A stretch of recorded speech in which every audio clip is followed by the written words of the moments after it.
मनोजवं मारुततुल्यवेगं जितेन्द्रियं बुद्धिर्मदां वरिष्ठं वादात्मजं वानरयूथमुख्यं श्रीरामदूतं शिरसा नमामि। बुद्धिर्बलं यशो धैर्यं निर्भयत्वं मरोहताम् अजाट्यं वाग्बडित्वं स हनुमत्स्मरणा भवेत्। श्रीराम राम रामेति रमे रामे मनोरमे सहस्रनाम तत्तुल्यं रामनामवरानने रामनामवरानन ओं नमैति।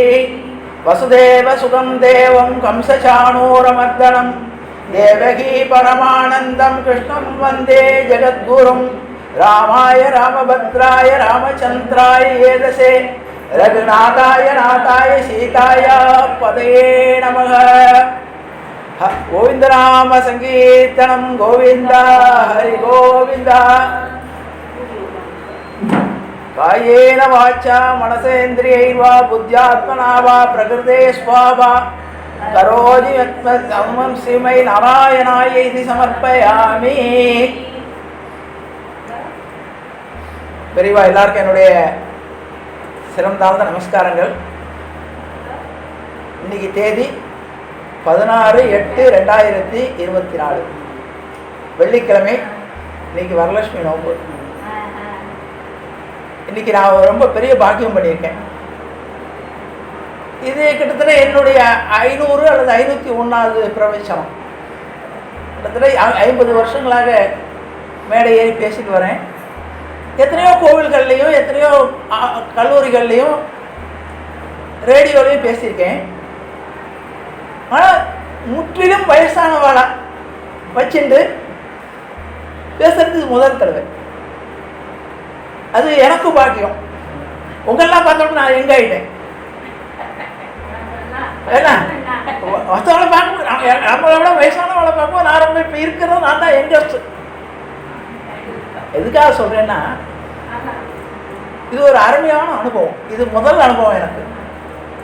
அதுக்காக நான் ரெங்கனுக்கு நன்றி சொல்லணும்.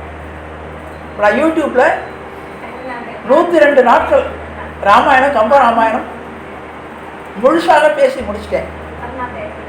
யூடியூப்பில் பரம்பை மாதவன்கிற யூடியூப் சேனலில் 102 நாட்கள் 102 எபிசோட் கம்பராமாயணம் முழுசாக பேசி முடிச்சிட்டேன். மகாபாரதத்தை போரை பற்றி மாத்திரம் 18 நாள் போர் எப்படி நடத்துது அதை மனதுக்குள் மகாபாரதம் போர் வெளியில் நடக்கல, நம்ம மனசுக்குள்ளேயே ஒரு மகாபாரதம் இருக்குது. மனசுக்குள்ளேயே துரியோதனன் இருக்கான், மனசுக்குள்ளேயே சகுனி இருக்கான், மனசுக்குள்ளேயே தர்மர் இருக்கார், மனசுக்குள்ளேயே கிருஷ்ணனும் இருக்கான். மனசுக்குள்ளேயே தினமும் நம்ம ஒரு மகாபாரத போர் நடத்திட்டு இருக்கோங்கிற தலைப்பில் மனதுக்குள் மகாபாரதம்னு 19 நாள் பேசி அதுவும் ரெக்கார்டில் இருக்குது. இப்போ ஆழ்வார் ஆச்சாரியார்களுடைய பரம்பரையை பற்றி குரு பரம்பரைங்கிற பேரில் 32 நாள், இன்றைக்கி 32வது நாள் எபிசோடு வெளியே வந்திருக்கு. இன்னும் 10 எபிசோடு இருக்குது. இதைத் தொடர்ந்து வடநாட்டில் உள்ள ஏகதேவர், துளசிதாசர், துக்காராம் அவளை பற்றி அடுத்தாப்புல 84 நாள் பேச இருக்கேன். இது என்னை பற்றி அறிமுகம். எனக்கு வயசு இங்கே சொல்கிறது தப்பு இல்லை, 74 வயசு ஆகிடுது. என்னுடைய ஊர் பரமக்குடி. நான் போஸ்ட் ஆஃபீஸில் வேலை பார்த்தேன். போஸ்ட் மாஸ்டர் வேலை பார்த்து ஒரு 10-20 வருஷம் ஆச்சு ரிட்டையர் ஆகி. கோயம்புத்தூரில் கடைசியாக வேலை பார்த்துட்டு இப்போ பெங்களூரில் செட்டில் ஆகி பெங்களூரில் இருக்கேன் 2 வருஷமாக. இதான் என்னை பற்றி அறிமுகம். கிட்டத்தட்ட ஒரு குறைந்தபட்சம் ஒரு 400-500 மேடைகளில் பேசியிருப்பேன். இன்றைக்கு தினம் பிரபலமாக இருக்கக்கூடிய சால்மன் பாப்பையா அது மாதிரி பெரிய பெரிய ஆட்களோட பட்டிமன்றம் எல்லாம் போயிட்டு வந்தேன். போஸ்ட் ஆஃபீஸில் வேலை பார்த்துட்டேன். ஆகவே இந்த ஒரு சந்தர்ப்பத்தில் உங்கள் எல்லாரையும் சந்திச்சு இது எனக்கு ஒரு புதுமையான அனுபவம். இங்கே வரும்போது நேற்றைக்கு திருப்பதியில் பெருமாள் தரிசனம் பண்ணிவிட்டு இங்கே வந்திருக்கேன். இது ஒரு எனக்கு அடிஷனல் குவாலிஃபிகேஷன். பெருமாள்கிட்ட உத்தரவு வாங்கிட்டு போய் நல்லபடியாக பேசிட்டு வாப்பான்னு உத்தரவு வாங்கிட்டு வந்திருக்கேன். வரும்போது எனக்கு என்ன தலைப்பில் பேசுறது, ராமாயணத்தை பேசுனா தனக்கு பேசிடலாம், மகாபாரதம் பேசுனா பேசலாம். அப்போ நம்ம எல்லாருமே பெரியவாளாக இருக்கிறதுனால நமக்கு தேவையான தலைப்புங்கிறது சரணாகதி. சரணாகதிங்கிற தலைப்பில் ஏதோ என்னால் முடிஞ்ச அளவுக்கு ஒரு 3/4 மணி நேரமோ 1 மணி நேரமோ, ஏன்னா இது பெரிய தலைப்பு, அதை பற்றி இதை பேசுகிறேன்னு சொல்லக்கூடாது, நம்ம பரிமாறிக்கிறோம் கருத்தை. உங்களுக்கு தெரியாத விஷயம் எதையும் சொல்ல போகிறதில்ல. தெரிஞ்ச கருத்தை நமக்குலாம் இப்போ வயசாகிடுதுல, அதெல்லாம் மறுபடியும் ரிவிஷன் டெஸ்ட். இது பரீட்சைக்கு படித்த பையன் பரீட்சை எழுத இப்போ நம்ம ஒவ்வொருத்தரும் தினம் பரீட்சை எழுதிட்டு இருக்கோம் தினசரி. ஏன் பரீட்சைன்னு கேட்டால் உங்களுக்கு சொல்ல வேண்டியது இல்லை. நம்ம மனுஷ ஜென்மா என்னன்னா தினசரி காலம்பரை எழுந்திருக்கும் போது மறுபிறப்பு தான் நமக்கு எல்லாருக்குமே. வயசை பற்றி வித்தியாசமே இல்லை. எல்லாரும் நைட்டு படுத்தோம்னா காலம்பரை எழுந்திருந்தால் பகவானுடைய அனுகிரகத்தினால தான் முழிக்கிறோம். அதுதான் சங்கரர் சொல்வார், புனரபி ஜனனம் புனரபி மரணம்னார். தினசரி நம்ம மறுபடியும் பிறந்துட்டுருக்கோம். அதனால நம்ம எல்லாருக்கும் இன்றைக்கி ஒரு வயசு தான். நைட்டு படுத்தோம்னா காலம்பரை பகவானுடைய அனுகிரகம் இருந்தால் தான் எந்திருக்க முடியும். ஆகையினால் நம்ம தினமும் சுறுசுறுப்பாக இருக்கணும். இன்றைக்கி பிறந்தது மாதிரி நினச்சிக்கணும். படுக்கும்போது நமக்கு நேர்த்திக்கு உள்ளதெல்லாம் முடிஞ்சது. இன்றைக்கி நம்ம மறுபடியும் புது வாழ்க்கையை ஆரம்பிக்கிறோம். தினசரி நமக்கு ஒவ்வொரு நாளும் பிறந்த நாள் தான். ஆனால் நாயன்மார் என்ன சொன்னார்னா, பிறந்த நாள் வயசு சொல்லிட்டு ரொம்ப, எனக்கு எத்தனை வயசு? 75 வயசு. எனக்கு 75 வயசு இல்லையா, என் வயசு 6 வயசு தான்.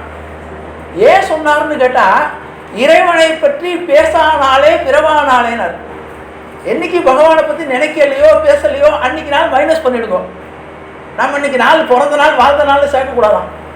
நம்ம வாழ்ந்த நாள் எது வாழ்நாள்னா, ஒரு நாளைக்கு ஒரு நாள் ஒரு பொழுதாகிலும் சிவநாமம் உச்சரிக்க வேண்டும்னு. ஒரு நாளைக்கு ஒரு தடவையாவது சொல்லணும். ஏன் சொல்லணும்? சொன்னால் என்ன நடக்கும்?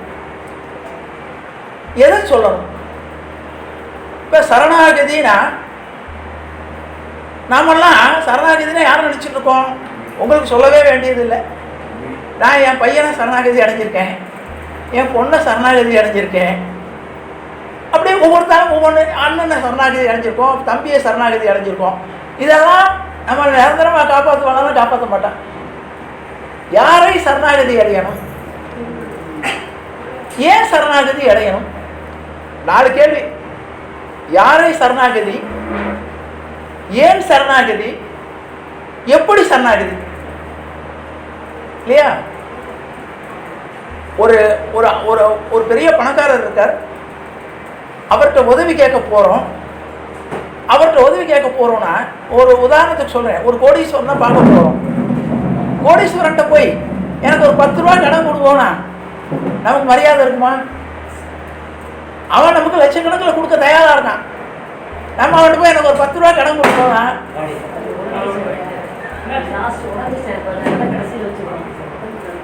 அவர் சுலபமாக கொடுத்துருவார் நமக்கு. ஆனால் நமக்கு மரியாதை குறைவு.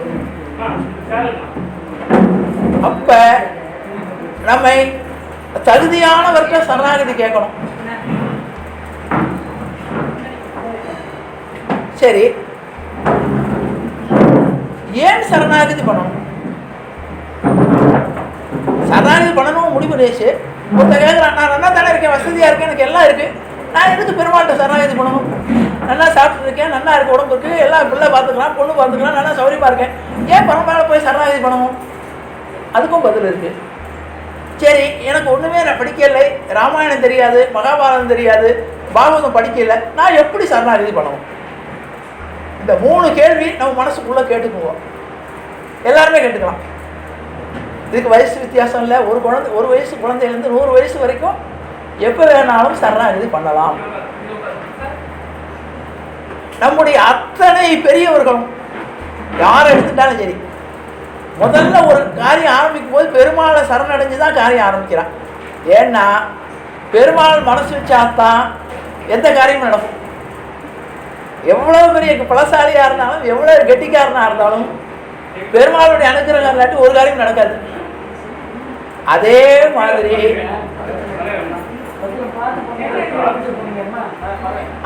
மாதிரி பெருமாளை தவிர வேற யாரை சரணாகதி பண்ணினாலும், பெருமாளை தவிர வேற யாரை சரணாகதி பண்ணாலும் அந்த சரணாகதி பூரணமாக இருக்காது.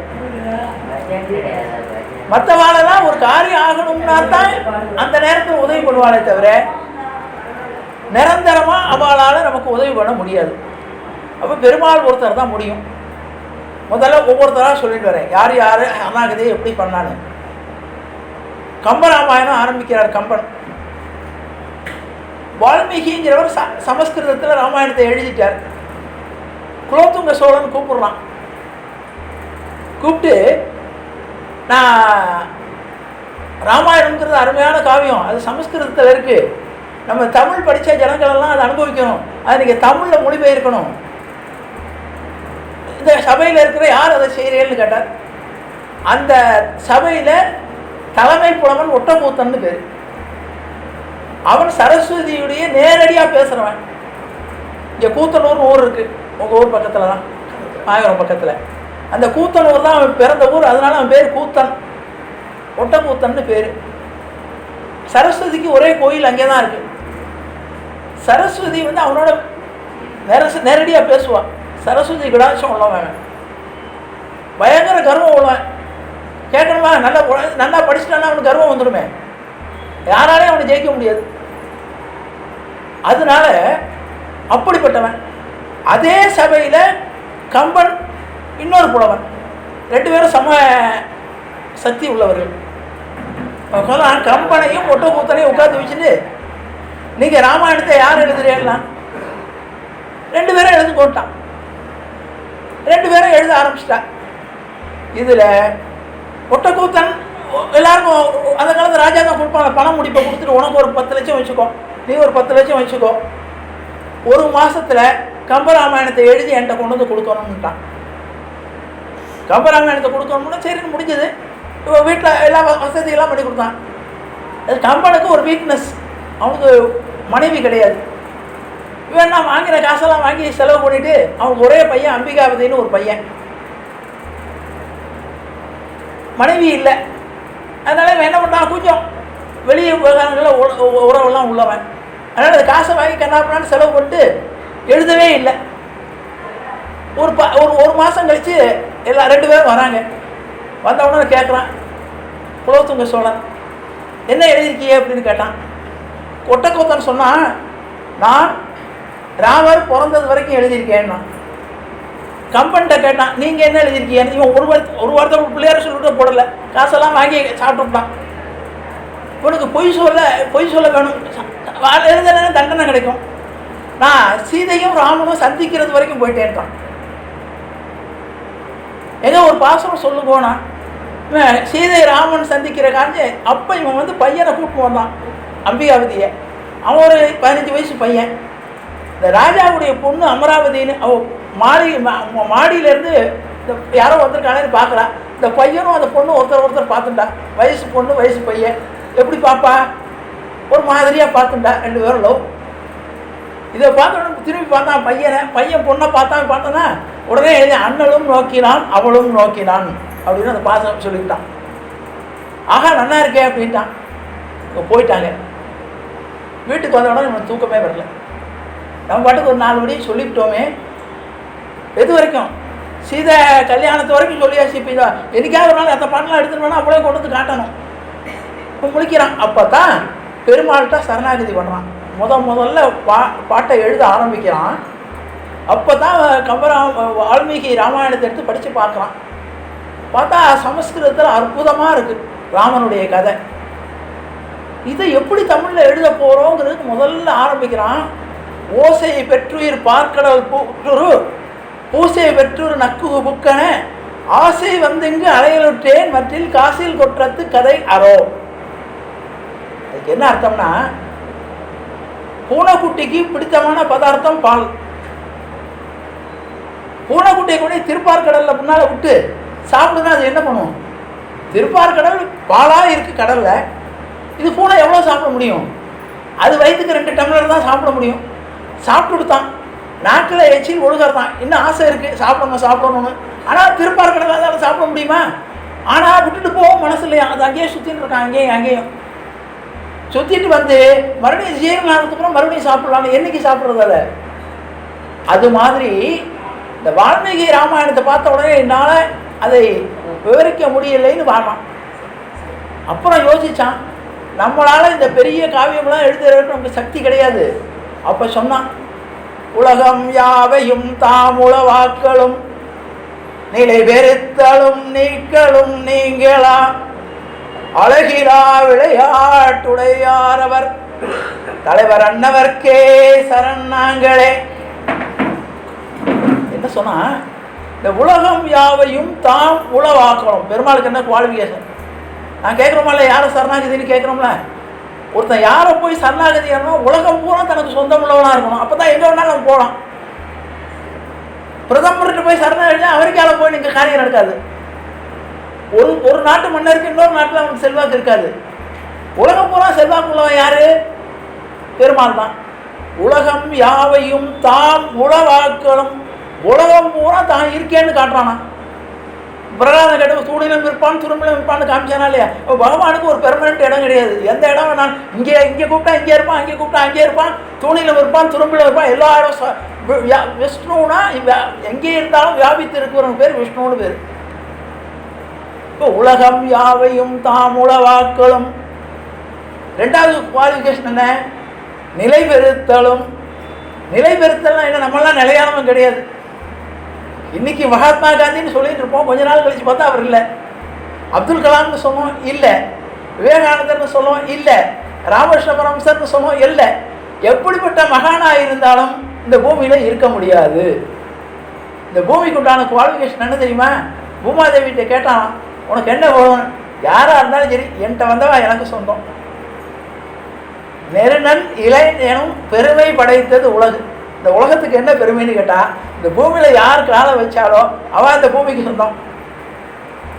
அதைத்தான் இப்போ வைரமுத்து சொன்னான், மண்ணின் மீது மனிதனுக்கு ஆசை, மனிதன் மீது மண்ணுக்கு ஆசை, மண் தான் கடைசியில் ஜெயிக்கிறது. சரிதானே? ராமுக்கெல்லாம் மண் மேலே ஆசை, மண்ணுக்கு யார் மேலே ஆசை? நம்ம மேலே ஆசை. வா வா உனக்காக தான் காத்துட்டு இருக்கேன்னு. ஆனால் கடைசியில் யார் ஜெயிக்கிறது? மண்ணை நான் ஜெயிக்க முடியாது, மண்ணு தான் என்ன ஜெயிக்கிறது. அப்போ நிலை பெறுத்தலும். ஆனால் பெருமாளானவன் யுகயுகமாக இருந்துட்டு இருக்கான். திரேதாயுகத்தில் ராமர் இருந்தார், இப்போவும் இருக்கார், இன்னைக்கு இருக்கார். அப்போ நிலை பெறுத்தலும் நீக்களும் நீங்களா. அவனுக்கு 2 டியூட்டி. வேணான்னா அப்பப்போ டிஸ்போஸ் பண்ணிகிட்டே இருப்பான் ஆட்களை. 2000 பேர் பிறக்கிறான், 3000 பேர் சாகிறான், 3000 பேர் பிறக்கிறான், 4000. அப்போ நிலை பெறுத்தலும் அப்படிப்பட்ட நிலையானவன் என்ன பண்ணுறான்?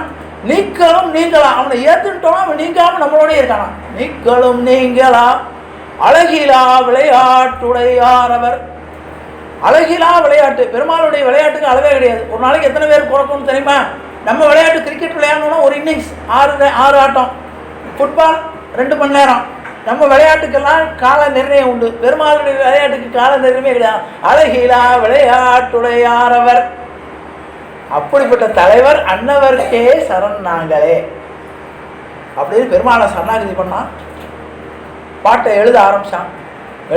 ஆகா, இந்த ராமனை பற்றியில எழுத போகிறோம். ராமன்கிற அந்த நாமாவே சிவப்பானது.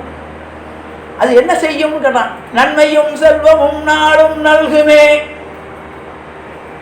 திண்மையும் பாவமும் சிதைந்து தேயுமே, ஜென்மமும் மரணமும் இன்றி தீருமே, இம்மையே ராமவென்று 2 எழுத்தினால். ரொம்ப கஷ்டப்படவே வேண்டாம். எவ்வளவு முடியாம தான் வாயை திறந்து மூடினா ராம தான் இல்லையா? மற்ற ஏதாவது கிருஷ்ணா ராமா கோவிந்தா நாராயண சும்மா ரொம்ப சக்தி கஷ்டப்படணும். ராமான்னு சொல்றதுல கஷ்டமே கிடையாது. லேசாரா ஒரு செகண்ட்ல சொல்லிடலாமா இல்லையா? இந்த ராம நாமம் என்ன பண்ணும்னா, நன்மையும் செல்வமும் நாளும் நல்குவே. நீ கிளம்புற ராமான்னு இந்த ஒரு தடவை சொல்லி ஆயிடுச்சுன்னா உனக்கு நன்மை கிடைக்கும், செல்வம் கிடைக்கும். செல்வம்னா இந்த ரூபாய் இல்லை, அருட்செல்வம், புத்தி செல்வம், அதான் நிலையான செல்வம். இந்த செல்வம்லாம் இன்னைக்கு என்கிட்ட இருக்கு, ராகவன்ட்ட கொடுத்துட்டேன்னா அவருக்கு போயிடும், ரங்கனை கொடுத்துட்டேன்னா அது ஏன் காசு இல்லை. ஆனால் அருட்செல்வமான இந்த ஞானத்தை நான் ரங்கனுக்கு கொடுத்தா எனக்கு குறையாது, அது அப்படியே இருக்கும். அவருக்கு கூடும், எனக்கும் கூடும். சொல்ல சொல்ல எனக்கு இன்னும் கூடிட்டு இருக்குமே தவிர என்னுடைய செல்வம் குறையாது. அதான் செல்வம். நன்மைங்கிறது என்ன நன்மை? தீமை இல்லாதது நன்மை. சில பேருக்கு நன்மை கிடைக்கும். என்ன நன்மை? சுகர் சாப்பிட்டா நல்லா ஜம்முன்னு சந்தோஷமா இருக்கும். ஆனால் அது என்ன பண்ணும்? தீமை பண்ணிடும். ஒன்றை சாப்பிட்டா ஒத்துக்காது. இது தீமை இல்லாத நன்மை. நன்மையும் செல்வமும் நாளும் நல்குவே. ஒரு நாளைக்கு கிளம்புற இருந்து ராமான்னு சொல்லியாச்சுன்னா அன்னைக்கு பூரா அந்த அந்த ராமாவுக்கு பலன் என்ன? 24 hours பவர். அது அன்னைக்கு பலன் கொடுக்கும். அடுத்தது திண்மையும் பாவமும் சிதைந்து தேயுமே. இப்போ நன்மையும் செல்வமும் காசு வந்துதான் நமக்கு என்ன வந்துடும்? கெட்ட புத்தி வரும், தீமை செய்யணும்னு தோணும், அடுத்த வாழ்க்கை எடுக்கணும்னு தோணும், செய்ய முடியாட்டாலும் மனசுக்குள்ளேயே நினச்சிக்குவோம். திண்மையும் பாவமும் சிதைந்து தேயுமே. அடுத்தது ஜென்மமும் மரணமும் இன்றி தீருமே. இந்த ராமநாமா சொன்னா அடுத்த ஜென்மா கிடையாது, மரணம் கிடையாதுன்னா மரணம் இல்லாம போகாது, மரணம் இல்லாத பெருவாழ்வு கிடைக்கும். அதாவது மரண பயம் இல்லாம இருக்கும். ஜென்மமும் மரணமும் இன்றி தீருமே. அடுத்தது இம்மையே ராமவென்று 2 எழுத்தினார். இந்த ராமாங்கிற 2 எழுத்த சொல்லியாச்சுன்னா இந்த ஜென்மாலே நமக்கு பலன் கிடைச்சிடும். இந்த ராமாங்கிற சொல்றவாளுக்கும் மோட்சம் உண்டு, கேட்குறவாளுக்கும் மோட்சம் உண்டு. அதுக்கு சொல்றதுக்கும் பாக்கியம் பண்ணியிருக்கணும், கேட்குறவாளுக்கும் பாக்கியம் பண்ணியிருக்கணும். இது 2 ஒன்று சேர்ந்தா தான் கிடைக்கும். எப்படி பாசிட்டிவ் நெகட்டிவ் சேர்ந்தா கரண்ட் உற்பத்தி ஆகுதோ சொல்கிறோமா இல்லையா? பாசிட்டிவ் அண்ட் நெகட்டிவ் சேர்ந்தா தான் கரண்ட் உற்பத்தி ஆகும். அதே மாதிரி சொல்கிறவாளும் கேட்குறவாளும் அதில் ஈடுபட்டு இருக்கும்பொழுது அந்த ராமநாமத்துடைய பலன் எல்லாருக்கும் கிடைக்கும். இந்த மாதிரி விஷயங்களுக்கு பேர் சத் சங்கம்னு பேர். மற்றதெல்லாம் சங்கம், எத்தனையோ சங்கம் இருக்குது, அந்த சங்கம் இந்த சங்கம். இந்த விஷயம் சத் சங்கம். சத்துனா என்னன்னு கேட்டால் விசேஷமான உருப்படியான நல்ல சங்கம்னு அர்த்தம். இதுக்கு ஒரு சின்ன உதாரணம் சொல்கிறேன். பெருமாள் எப்படிப்பட்டவர்னா 2 அல்லது 3 பேர் நல்லவா சேர்ந்தாச்சுன்னா பெருமாள் அங்கே அழைக்காத விருந்தாளியாக வந்துடுவாங்க. திருக்கோவிலூர்னு ஒரு ஊர். அந்த ஊருக்கு அப்போ திவ்யதேச யாத்திரைக்கெல்லாம் போவோம் இல்லையா? அந்த கோவிலில் உலகளந்த பெருமாள், ஓங்கி உலகளந்த உத்தமன் பேர்வாடி அப்படின்னு சொன்னானா இல்லையா நாச்சியார்? ஓங்கி உலகளந்த திருவிக்கிரமன். அங்கே அந்த பெருமாளை சேவிக்க ஒருத்தர் போயிட்டு வந்தார், பூதத்தாழ்வார்னு பேர். அவர் போய் பெருமாளை சேவிச்சுட்டு, அந்த காலத்தில் லாட்ஜெல்லாம் கிடையாது, ஒரு வீட்டில் போய் ராத்திரி தங்கிக்கணும், பெருமாள் சேவிக்க வந்தேன்னார். இவன் கேட்டால் சாப்பாடெல்லாம் ஆயிடுத்தா அப்படின்னு கேட்டார். அதெல்லாம் ஆயிடுத்து, கோவிலில் பிரசாதம் ஆயிடுத்து, நல்லா திண்ணை. அந்த காலத்துலாம் திண்ணை தான், இப்போது மாயவரத்தில் மாற்றலாம் திண்ணை தான் விசேஷம். இப்போல்லாம் திண்ணையில் ஒரு கடையை கட்டி வாடகை விட்டுடுவோம். அந்த காலத்தில் யாராவது வந்தானா திண்ணையில் படுத்துக்கிட்டோம், அகதிகள் வந்தால் திண்ணையில் படுத்துக்கிட்டோம், தாழ்வாரம் திண்ணையெல்லாம் இருக்கும். அதான் நம்ம காலத்தோடு போச்சு, இனிமேல் பார்க்க முடியாது. அந்த திண்ணையில் தாழ்வாரத்தில் படுத்துக்குங்கோ, கதவை கூட்டிங்கோ, படுத்துக்கும், கதவை சாத்திட்டு படுத்துக்கும், சாப்பிட்டு எல்லாம் சாப்பாடு எடுத்து தீர்த்தம் கிருத்தம்லாம் கொடுத்து படுத்துக்கோண்டார். பூதத்தாழ்வார் படுத்துன்னு இருக்கார். கொஞ்சம் நேரம் கழிச்சு கதவை தட்டுறது. யார் அப்படின்னா, நான் பேய் வந்திருக்கேன். நமக்கு என்ன இருக்குது, தெரியாதமா இந்த வீட்டுக்கு வந்துட்டோம், பேய் இருக்கிற வீட்டுக்கு வந்துட்டோம், ஐயோ ஓடிடுவோம் நம்மளா இருந்தா. பெருமாள் பக்தி உள்ளவா என்ன சொன்னார்னா, நான் ஏற்கனவே பூதம் உள்ளே இருக்கேன், நீங்கள் பேய் வந்தேன்னா ரொம்ப சந்தோஷம், 2 பேரும் பெருமாளை பற்றி பேசியிருப்போம், உள்ளே வாங்கணும்னு கதை திறந்துட்டு. அப்போ சொன்னாராம், இங்கே ஒருவர் படுக்கலாம், ஒரு ஆள் படுத்துக்கிறதுக்கு இடம் இருக்குது, 2 பேர் வந்தேன்னா 2 பேர் அமரலாம்னா, 2 பேரும் வந்தேன்னா உட்காந்துட்டு தான் பேசுகிற இடம் இருக்குன்னா, பரவாயில்ல ராத்திரி பொழுது உட்காந்துட்டு பேசுவோம்னு உட்காந்துட்டார் 2 பேருமா. கொஞ்ச நேரம் படுத்து தூங்கிட்டு இருக்கேன், மறுபடியும் டொக்குன்னு கலந்துட்டு, யார் அப்படின்னா நான் பொய்கை வாங்கணும், அவரையும் கூப்பிட்டு இதே மாதிரி இங்கே ஒருவர் படுக்கலாம், 2 அமரலாம், 3 நிற்கலாம்னா, 3 பேர்னா நிற்கிறதுக்கு தான் இடம் இருக்குண்ணா. பரவாயில்லன்னு கதை திறந்து போய் முகம் வந்தாச்சு. அப்போ லைட்டெல்லாம் கிடையாது, கரண்ட்டெல்லாம் கிடையாது, சின்ன சிம்னி விளக்கு தானே, காற்றடிக்கிறது, மழை வருது, அந்த விளக்கு அணைஞ்சு கொடுத்து. இப்போ 3 பேரும் ஒருத்தா மூஞ்சியை பார்த்துக்கல, 3 பேரும் நிற்கிற இடம் தான் இருக்குது, அந்த இடத்துல நின்றுட்டு இருக்கா. பார்த்தா நெருக்கடியாக இருக்குது. கேட்டால் சுவாமி 3 பேர் தான் நம்ம இருக்கோம், திடீர்னு நெருக்கடியாக இருக்குன்னு பெருமாள் சொன்னார். நான் வந்துட்டேன்னாரு. நான் தான் வந்திருக்கேன் பெருமாள்னார். இது என்ன, இது உண்மையிலேயே நடந்தது. என்ன நிரூபணம்னு கேட்டால், 3 பேர் ஒன்று சேர்ந்து மனசார பெருமாளை நினைச்சா அந்த இடத்துல பெருமாள் அழைக்காத விருந்தாளியாக வந்துடுவான். உடனே மின்னறது அதில் பெருமாளை பார்த்துட்டார். உடனே போய் ஒரு ஆழ்வார் ஆரம்பிச்சார், அன்பே தகழியாய் ஆர்வமே நெய்யாக.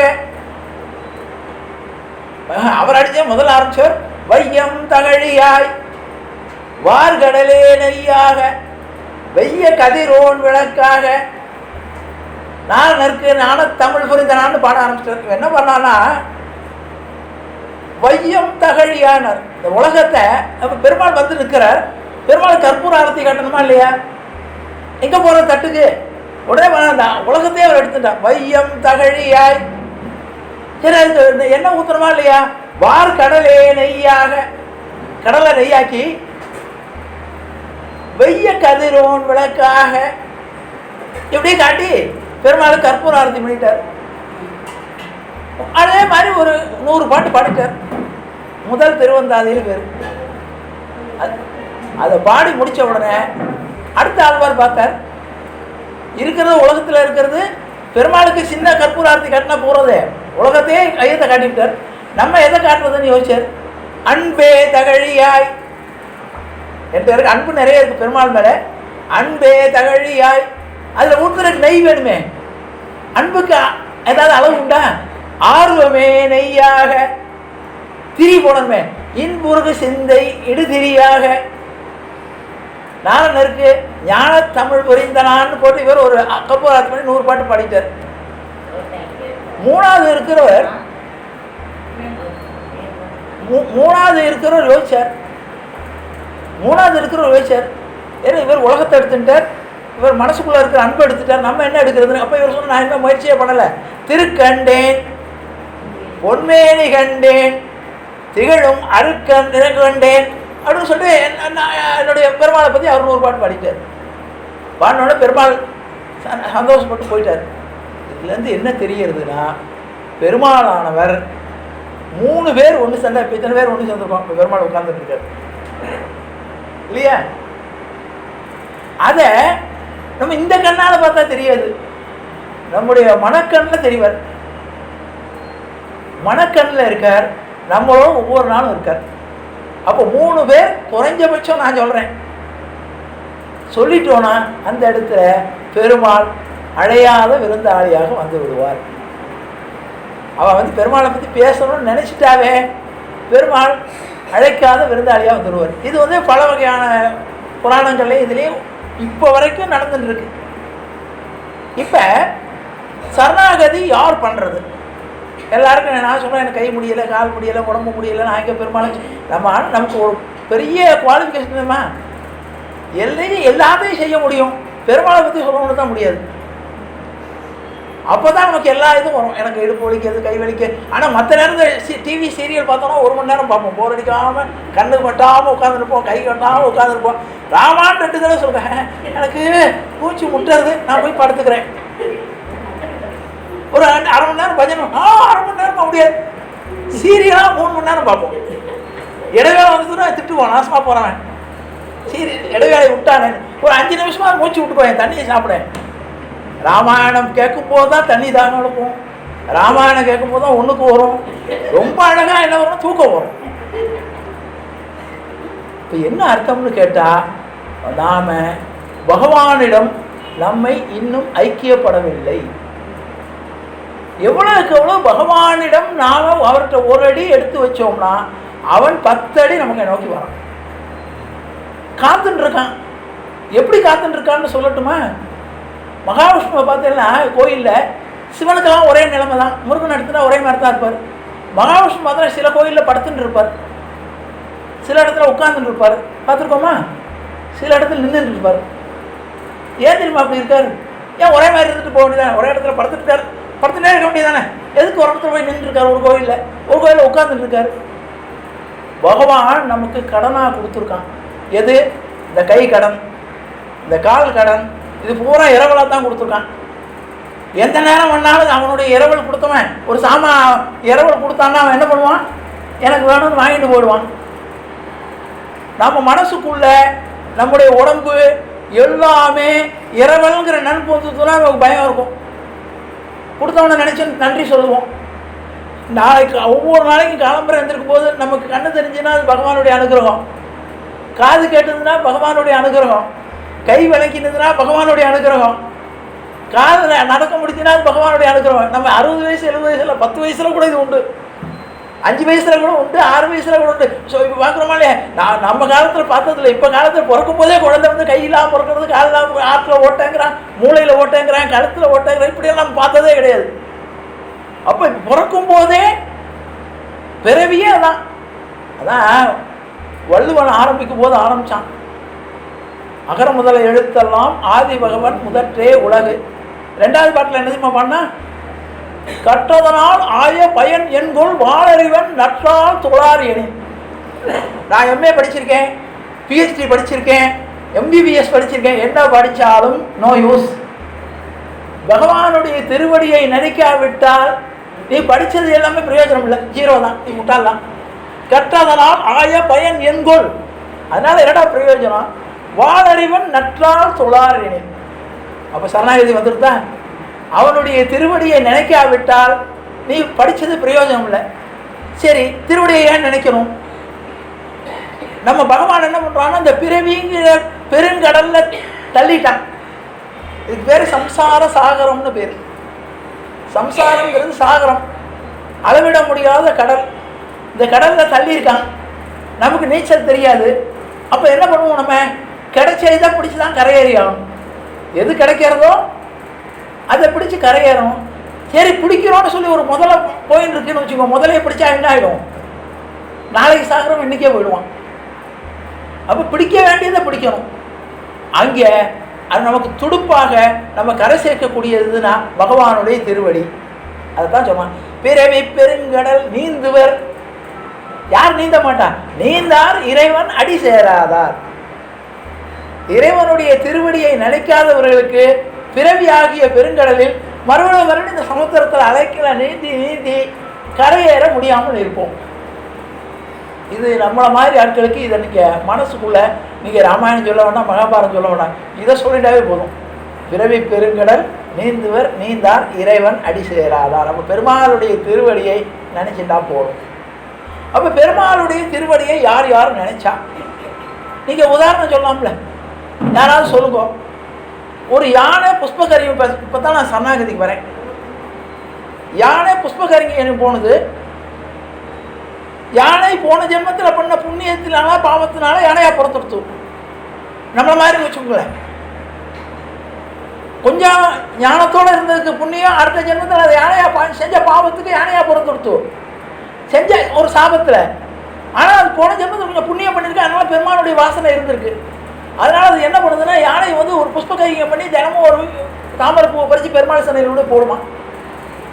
அது போட்டு போட்டு அது வந்துட்டு இருந்தது. அப்படியா இந்த ஜென்மத்தோடு எனக்கு நல்ல மோஷம் கிடைக்கணும்னு பெருமாளுக்கு பண்ணிட்டு வந்தது. அதே நேரத்தில் இன்னொரு கந்தர்வன் சாபத்தினால முதலையாக ஒரு குளத்தில் உட்காந்துட்டு இருக்கான் சாபத்தில். அதுக்கு என்ன சாபம்னு கேட்டான், நீ யாராவது ஒரு பக்தனுடைய காலை பிடிச்சாதான் உனக்கு மோச்சணும். அந்த முதல்ல யாராவது பக்தன் வரமாட்டான்னு தெரிஞ்சு என்ன மாதிரி அர்த்தம் பிடிக்க வரும். இவன் ஏற்கனவே மகாபாவி, இவன் காலை பிடிச்சோன்னா நமக்கு இன்னும் அடுத்த ஜென்மம் வந்துடும், விட்டுடுத்து. இந்த யானை புஷ்பகரிங்க பண்ண போனப்ப இது பக்தியோடு இருக்கா, இதனுடைய காலை பிடிச்சா நமக்கு மோசம் வரணும், காலை பிடிச்சி காலை கவின்னு எடுத்து. யானைக்கு என்ன, இது புஷ்பகரிங்க நின்று போயிடுமே, இதை எடுத்துகிட்டு போகணுமே, ஒரு பக்கம் முதல்ல இழுக்கிறது காலை பிடிச்சி. இதுக்கு யானைக்கும் முதலைக்கும் 100கணக்கான வருஷங்கள் சண்டை நடக்கிறது. யானை கரைக்கு இழுக்கிறது, ஏன்னா யானைக்கு கரையில் பலம், முதலைக்கு தண்ணியில் பலம். நான் அடிக்கடி சொல்லுவேன், நான் யானை மாதிரி வெளியில் போனேன்னு பலம், என் குடும்பம் சாகுறோம், அங்கே போயிட்டேன்னு எனக்கு பலம் கிடையாது. வீட்டுக்குள்ளே வந்தால் எனக்கு பலம் கிடையாது, வெளியில் போயிட்டா யானை தான். யானைக்கு வெளியில் பலம் ஜாஸ்தி, வீட்டுக்குள்ளே தண்ணிக்குள்ளே பலம் கிடையாது. அங்கே முதலைக்கு தான் பலம் ஜாஸ்தி. எந்த முதல்ல? சந்திராங்கிற முதல்ல. அது முதல்ல இழுக்கிறது, 2 பேரும் 100கணக்கான வருஷங்கள் சண்டை நடக்கிறது, முடியல. இது தன்னுடைய சக்தியெல்லாம் பிரயோகம் பண்ணி தப்பிக்க முடியலைன்னு உடனே ஆதி மூலமே அப்படின்னு கத்திடுத்து. யாரை சொல்கிறதுன்னு தெரியல, ராமா கிருஷ்ணா எதுவுமே அதுக்கு வாய்க்கு வரல. ஆதி மூலமேன்னு கத்தினது. இந்த ஆதி மூலமேங்கிற குரல் வந்து கைலாச இதில் சத்தியலோகத்தில் பிரம்மா சரஸ்வதி அழகாக வீணை வாசிச்சுட்டு இருக்கான். நல்லா பேஸ் இந்த ராகத்தில் வாசி அந்த ராகத்தில் வாசின்னு கேட்டுன்னு இருக்கார். இங்கே வந்து ஆதி மூலமே அப்படின்னு ஒரு குரல் அலறது. பிரம்ம பார்த்தர் நான் இல்லை, அது அந்த பக்கம் அந்த இதை ரீடைரக்ட் பண்ணிட்டார். இது ராங் கால், ஆஃப் பண்ணிட்டார். இது எங்கெங்கேயோ வந்து மிஸ்டர் கால், இது ராங் கால், இதை அட்டன் பண்ணக்கூடாதுன்னு ஆஃப் பண்ணிட்டார். பரமேஸ்வரன் பார்வதியோட அழகாக நர்த்தனம் ஆடிட்டு இருக்கார். அங்கே அந்த ஆதி மூலமேனு குரல் கேட்கறது. பரமேஸ்வரன் கொஞ்சம் டான்ஸை நிறுத்திட்டு பார்க்குறார். இது நான் இல்லை. இதுக்கு எதை உதாரணம் சொல்கிறேன்னா, ரெங்கன் வண்டி ஓட்டிட்டு போகிறார். யாராவது ஒருத்தன் ராமசாமி அப்படி கையை தட்டி கூப்பிட்டா ரெங்கன் திரும்பி பார்ப்பாரா? யாரையோ கூப்பிடுவான்னு. ஏன்னா அது ரெங்கனுடைய பேர் இல்லை. அதேமாதிரி இவா ரெண்டும் நம்ம பேரில் ஆதி மூலம் நமக்கு சம்மந்தம் இல்லைன்ட்டான். அதே நேரத்தில் வேறு யாராவது ஒரு ரெங்கனை கூப்பிட்டோன்னு வச்சுக்கோங்க. ஒரு உதாரணத்துக்கு சொல்ல, வேறு ரெங்கனை கூப்பிட்டா ரெங்கன் உடனே திருப்பி பார்ப்பார். இல்லை சார் உங்களை அந்த ரெங்கனை கூப்பிட்டேன் பார். அப்போ அந்த பேருக்கு ஒரு மரியாதை இருக்குது, அந்த பேரை சொல்கிறவாளுக்கும் ஒரு மரியாதை இருக்குது. அந்த பேரை சொல்லி நீங்கள், அதுக்காக தான் பெரியார் வர சொன்னார், நீங்கள் உங்கள் குழந்தைகளுக்கெல்லாம் பெருமாளுடைய பேரை வைங்கோ. வச்சேன்னா சாகிற காலத்தில் நீங்கள் உங்கள் பிள்ளையை கூப்பிட்டா கூட பெருமாள் நம்மளை கூப்பிட்டான்னு நினச்சிக்குவார். நம்பி பிம்பி என்று நாட்டு மாநிலர்கள் பெயரிட்டால் நம்பியும் பிம்பியும் 4 நாளில் நாரிப்போவுமே. உன் குழந்தைக்கு டிங்கு, டிஸ்கு, டுப்பு, டிம்குன்னு வச்சிடலாம். இதை சொல்லும் போதே நாளைக்கு போகிற மூச்சு இன்னைக்கே போடும். அப்போ ராமா கிருஷ்ணா கோவிந்தான்னு கூப்பிட்டா பெருமாள் வந்து ஆஹா நம்ம பேரை சொல்லாத பிள்ளையை கூப்பிடுறதாக்க நம்மளையா நினச்சிருக்கானே அப்படின்னு இறக்கப்படுவான் பகவான். அஜாமிலன்னு ஒருத்தன் வாழ்கிற காலத்தில் பெருமாளே நினச்சதில்லை. பெருமாள் நல்லா பண்ண புண்ணியம், நல்லா காசு பண்ணத்தோடு இருந்தான். நல்லா விபச்சாரி வீட்டில் நல்லா சாப்பிட்டு தண்ணி அடித்து சுகபோகமாக வாழ்ந்துட்டான். அவன் பண்ண ஒரே ஒரு காரியம்னா பிள்ளைக்கு பேர் கேசவான்னு வச்சுக்கிட்டான், கேசவன்னு வச்சுக்கிட்டான். என்னவோ தெரியாதமா யாரோ சொல்லிட்டான், அவன் பிள்ளைக்கு கேசவன்னு வச்சுக்கிட்டான். மூச்சு எழுத்துன்னு இருக்கு. நேரம் கிங்கர் எல்லாம் சித்திரகம் தான் கணக்கு சொல்லிட்டான். அவன் ரொம்ப பாவம் பண்ணியிருக்கான். நேர நரகத்துக்கு கூப்பிட்டு போ, நான் இங்கே வந்து மீட் பண்ணிக்கிறேன் அவனை, என்ன நேரம் கணக்கு எடுத்துட்டு வரேன், ஓலை எடுத்துகிட்டு வரேன். நேரம் தூக்கிட்டு வாங்க. கிங்கர்கள்லாம் கயிறு கீரை எடுத்துகிட்டு இவனை வந்து இழுக்கணும்னு மூச்சு இழுத்துட்டு இருக்க இன்னொரு 5 நிமிஷத்தில் போயிடும். இழுக்கிறதுக்கு ரெடியாக வரா. இவன் இழுத்தா என்ன பண்ணான்னா கடைசி நேரத்தில் எனக்கு பிள்ளை ஞாபகம் வந்துருத்து, கேசவா அப்படின்ட்டான். இந்த கிங்கரெல்லாம் கத்தியை தூக்கி போட்டான். அவ்வளோ கிடுக்கடே அவனை தூக்கிட்டு சொர்க்கத்தில் உடனே நிறுத்திவிட்டான். யமதர்ம ராஜா கேட்டான், சித்திரகுப்தன் இவன் என்ன பண்ணியிருக்கானா, இவன் என்ன பண்ணது பூரா பாவம் இவனை கூட சொர்க்கத்தில் நிறுத்திருக்கானேன்னு. ஏன்டா இப்படி பண்ணீங்கன்னு கிங்கர, இல்லை சுவாமி அவனை இழுத்துட்டு வரலான்னு கூட அவன் கேசவாங்கிறான். பெரிய இடத்து ரெக்கமெண்டேஷன். நான் ஏதாவது இவனை தப்பித்தேவை நரகத்துக்கு கொண்டு வந்துட்டேன், அந்த கேசவன் வந்து என்கிட்ட சண்டை போட்டுருவார், ஏன்டா ஏன் ஆளை கொண்டு வந்தேன், அதனால நான் அவனை கொண்டு வந்துட்டேன்னா. அதனால என்ன சொன்னான்னு கேட்டால், நம்பி பிம்பி என்று நாட்டு மாநிலர்கள் பெயரிட்டால் நம்பியும் பிம்பியும் 4 நாளில் நாரி. இந்த டிங்கு இன்னைக்கு நல்லா இருக்கும், டிஸ்கு நல்லா இருக்கும், டிப்பு இன்னைக்கு நல்லா இருக்கும். 5 வருஷம் கழிச்சு இந்த பேர் இருக்காது. இன்னைக்கு நயன்தாரா ரொம்ப இளைஞனா ரொம்ப நல்லா இருக்கா, 10 வருஷம் கழிச்சு பார்த்தா தெரியாது. இன்னைக்கு ஒருத்தா இருப்பான், நாளைக்கு ஒருத்தா இருப்பான். ஆனால் ராமன் போன யுகத்தில் இருந்தான், அடுத்த யுகத்தில் இருந்தான், இன்னைக்கு இருந்தான். உங்கள் பிள்ளைக்கு ராமன் பேர் வச்சா எத்தனை யுகம் ஆனாலும் அந்த பேர் இருக்கும். கிருஷ்ணன்னு பேர் வச்சா எத்தனை யுகமானாலும் இருக்கும். கோவிந்தன்னு பேர் வச்சா எத்தனை யுகம் ஆனாலும் இருக்கும். ரங்கன்னு பேர் வச்சா இருக்கும். நாராயணன்னு பேர் வச்சா எப்பவுமே இருக்கும். ஏன்னா என் பேர் உனக்கு கொஞ்சம் நல்லா சொல்லிக்கிறேன். அந்த நாராயணன்கிற நாமம் என்ன செய்யும்னா குலம் தரும், நல்ல குலம் தரும். குலம்னா உடனே ஜாதி இல்லை, நல்ல அடியார்கள் குலம், நல்ல மனுஷங்களோட சேர்த்து விடும். செல்வம் தந்திடும், நல்ல செல்வங்கள் அருட்செல்வம் ஞான செல்வத்தை கொடுத்துரும். அடியார் பழுதுயர் ஆயினவெல்லாம் நிலம் தரும், நல்லன எல்லாம் தரும். இதெல்லாம் எல்லாரும் கொடுத்துருவாயா. பெற்ற தாயினும் ஆயின செய்யும். இதான் ரொம்ப நல்ல வார்த்தை. இந்த வார்த்தையை நம்ம அண்டர்லைன் பண்ணிக்கணும். தாய் ஒருத்திக்கு இங்கே நிறைய முன்னாட்டியெல்லாம் உட்காந்துருக்காங்கன்னு சொல்ல, தாய்க்கு தெரியும் குழந்தைக்கு என்ன கொடுக்கணும்னு. இதை சாப்பிட்டா இவ்வளோ தான் கொடுக்கணும், இது கொடுக்கணும், இந்த நேரத்தில் கொடுக்கணும். அப்பாவுக்கு தெரியாது, அவன் ஆசைப்பட்டப்போ எல்லாத்தையும் வாங்கி கொடுத்துருவான், வெளியில் கொடுக்க போனான். தாய் என்ன பண்ணுவான், இது அதுக்கு ஆகாதுங்க, சேர்த்தா இது ஆகாது, இவ்வளோ தான் கொடுக்கணும், 4 இட்லி கொடுக்க போகிறோம், 10 இட்லி கொடுப்பாள். அது குழந்தை ஆக்கி சாப்பிட கொடுக்க மாட்டான். அது ஆற்றுல இருந்தாலும் அளவோடு தான் கொடுப்பான். ஏன்னா அதுக்கு தெரியும் அவளுக்கு. அதனால பெற்ற தாயினும் ஆயின செய்யும். அம்மா செய்யாத நாம செய்வான். என்ன நலம் தரும் சொல்லை நான் கண்டு கொண்டேன், அது நாராயணா என்னும் நாமம். அந்த நாமத்துக்கு அவ்வளோ மதிப்பு. அப்போ பெருமாளுடைய திருவடியை அடைந்தால் கிடைக்கும். இப்போ இந்த இது வந்து நேர ஆதி மூலமே குரல் கைலாசத்தில் போயிட்டு அவர் ஃபோனை ஆஃப் பண்ணிட்டார் ரான்கால்னு. வைகுண்டத்தில் எதிரொலிச்சு தான். வைகுண்டத்தில் எதிரொலிச்சப்ப பெருமாள் வந்து தாயாரோட சொக்கட்டம் ஆடின்னு இருக்கார். ஆடிட்டு ஆதி மூலமே குரல் கெடுத்தோம். ஆகா இது நமக்கு தான் அழைப்பு வந்துருத்தோன்னு புறப்பட்டாராம். பாதியில் ஆட்டத்தை நிறுத்திட்டு இவர் புறட்டதை ஆழ்வார் பார்க்குறாரு அவர் கண்ணில். அவருக்கு எப்படி தெரியுதுன்னு கேட்டால், இவர் புறப்பட்டாராம். கருடாழ்வார் வந்து ஒரு ஊருக்கு போகணும்னா என்ன பண்ணுவோம், முதலாளி கார் டிரைவர்கிட்ட சொல்லுவான், நாளைக்கு காலையில் 5 மணிக்கு ரெடி ஆகணும், 5 மணிக்கு புறப்படணும். இந்த டிரைவர் என்ன பண்ணுவான், 4 மணிக்கு வந்துடுவான். வண்டியை க்ளீன் பண்ணிட்டு தொடச்சிட்டு 4:45 வந்து நிற்பான். இந்த ஓனர் தூக்கிடுவார், டிரைவர் தூங்க மாட்டான். அவன் 4:45 வந்து சார் ஊருக்கு போகணும்னு இல்லை, ரெடியாக போய்மா, இவன் இந்த குளிச்சுட்டு வரேன் மூஞ்சி அலம்பிட்டு வரேன்னு வருவான். அப்போ முதலாளி லேட் பண்ணாலும் டிரைவர் லேட் பண்ண மாட்டான். பகவானுக்கு டிரைவர் யார், கருடன். அவர் என்ன பண்ணிட்டாரா, ஆதி மூலமே குரல் வந்துடுத்து, நம்மால் பெருமாள் வந்துடும் ரெடி ஆவார். அவர் வந்து ரெடி வந்து கூப்பிட்டு நம்மளை எழுப்பக்கூடாது, நம்ம ரெடி ஆகாமல் கிடக்கணும். வைகுந்தத்திலேருந்து இவர் புறப்பட்டாரான். பெருமாள் பார்த்தாங்க எந்திருத்தானா, கருடன் புறப்பட்டு பறந்துட்டு இருக்காரான். இதை ஆழ்வார் பார்க்குறாரு, அவர் கண்ணுக்கு தெரியுது இந்த காட்சி. பெருமாள் எந்திருந்த உடனே அவர் வேஷ்டியை அவுத்து கொடுத்தான். இவ்வளோ நேரம் வேஷ்டியை லூஸ் பண்ணிட்டு தானே சொக்கட்டான் ஆடிட்டு இருப்பாரு. நம்ம ஆற்றுல இருப்போம், இல்லை வேஷ்டியை இருக்கவா கட்டிட்டு இருப்போம் சாதாரணமாக. இவர் எந்திருந்த உடனே இந்த பட்டு வேஷ்டியை அவுத்து கொடுத்தான். ஒரு கையில் வேஷ்டியை பிடிச்சிட்டாங்க. கருடன் புறப்பட்டானா காப்பாற்றுறதுக்கு. கிடன்னு ஓடி போய் கருடன் மேலே ஒரு கையில் அந்த கருடனுடைய கழுத்தை பிடிச்சிட்டாங்க. தாவி உட்கார்ந்து போய் சக்கரத்தை விட்டு அதை முதலையை கொன்று அதை காப்பாற்றுறாங்க. இதுலேருந்து என்ன தெரியறது, இது கதை. பகவானை நோக்கி ஒரு குரல் கொடுத்தா அவன் காப்பாற்றி ஓடி வருவதற்கு தயாராக இருக்கான். நாம் தான் ரொம்ப கெட்டிக்காரன்.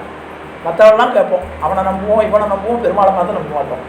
அலோபதியை நம்புவோம், ஹோமியோபதியை நம்புவோம், வெங்கடாஜலபதியை நம்ப மாட்டோம். அலோபதிகிட்ட போவோம், ஆயிரக்கணக்கில் செலவு பண்ணுவோம், ஹோமியோபதியில் லட்சக்கணக்கில் செலவு பண்ணுவோம், கடைசியில் வெங்கடாஜலபதிக்கு போய் ஒரே ஒரு முட்டை போடுவோம், சரியாயிடும். இந்த எல்லா பதிக்கும் மேற்கொண்டு இருக்கிற பதி அந்த வெங்கடாஜலபதி. இப்போ அவர்கிட்ட தான் போயிட்டு வந்திருக்கேன். நீங்கள் 2 புண்ணியம் எனக்கு, பெருமாளை பார்த்த புண்ணியமும் உண்டு, பாகவதர்களை பார்த்த புண்ணியமும் உண்டு. பகவானை பார்த்துட்டு இப்போ பாகவதர்களை பார்க்க வந்திருக்கேன். அப்போ அந்த திருவடியை, பெருமாளுடைய திருவடிக்கு அவ்வளவு பெருமை, அவருடைய நாமாவளி அவ்வளவு பெருமை. இந்த திருவடிக்காக என்ன சொன்னார் நம்மாழ்வார், யாரை திருவடி பண்ணணும் அழகா சொன்னார். உயர் வர உயர் நலம் உடையவன் எவனவன். ஒரு பெருமாள் யாருங்கிறது சொன்னான். உயர் வர உயர் நலம் உடையவன் எவனவன். இப்போ ஒரு உதாரணம் சொல்கிறேன். நான் உயர்வானவன், என்னை விட இன்னொருத்தனை பார்க்கும்போது அவன் என்னை விட இவர் நல்லா வசதிப்பான், என் பொண்ணை விட பிள்ளை வசதி, பிள்ளைய விட மாட்டு பொண்ணு வசதி, இப்படி சொல்லிட்டு போவோம். ஒரு இடத்துல போய் அவனுக்கு மேலே உயர்வானவன் கிடையாதுன்னு போயிடும். யார் அது, பெருமாள்கிட்ட தான் போய் இருக்கும். உயர் வர உயர் நலம் உடையவன் எவனவன். அடுத்தது மயர் வர மதி நலம் அறிநலம் எவனவன். நமக்கு சந்தேகம் இல்லாத அறிவை கொடுக்கக்கூடியவன் யாருன்னா பகவான் தான். மற்றவெல்லாம் என்ன பாடம் நடத்தினா என்ன நடத்தினாலும் நமக்கு ஒரு சந்தேகம் வரும். பெருமாள் நடத்துகிற பாடத்தில் சந்தேகமே வராது.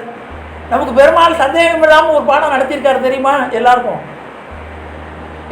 ஒன்று மாத்திரம் நிச்சயமான ஒரு பாடம் கொடுத்துருக்கான். என்ன பாடம்னு சொல்லுங்க பார்ப்போம் யாராவது. நமக்கு எல்லாருக்கும் ஒரு பாடம் கொடுத்துருக்கான். ஒரு பாடம் மாத்திரம் யாருக்கும் சந்தேகமே வராது. என்ன பாடம் அது? எல்லாருக்கும் சமமாக ஒரு பாடம் கொடுத்துருக்கான், மரணம் தான். எல்லாருக்கும் உண்டு, யாருமே சொல்ல முடியாதுல்ல. நான் 150 வயசு, 200, இன்னொரு 100 வருஷம் இருப்பேன், இன்னொரு 50 வருஷம் இருப்பேன், யாராலும் சொல்ல முடியாது. அதான் மயர் வர மதி நிலம் அறிநலம் எவனவன். அதை எவன் நினைச்சிட்டானோ அவனுக்கு உண்டு. அப்புறம் அடுத்து அயர் வரும் அமரர்கள் அதிபதி எவனவன்.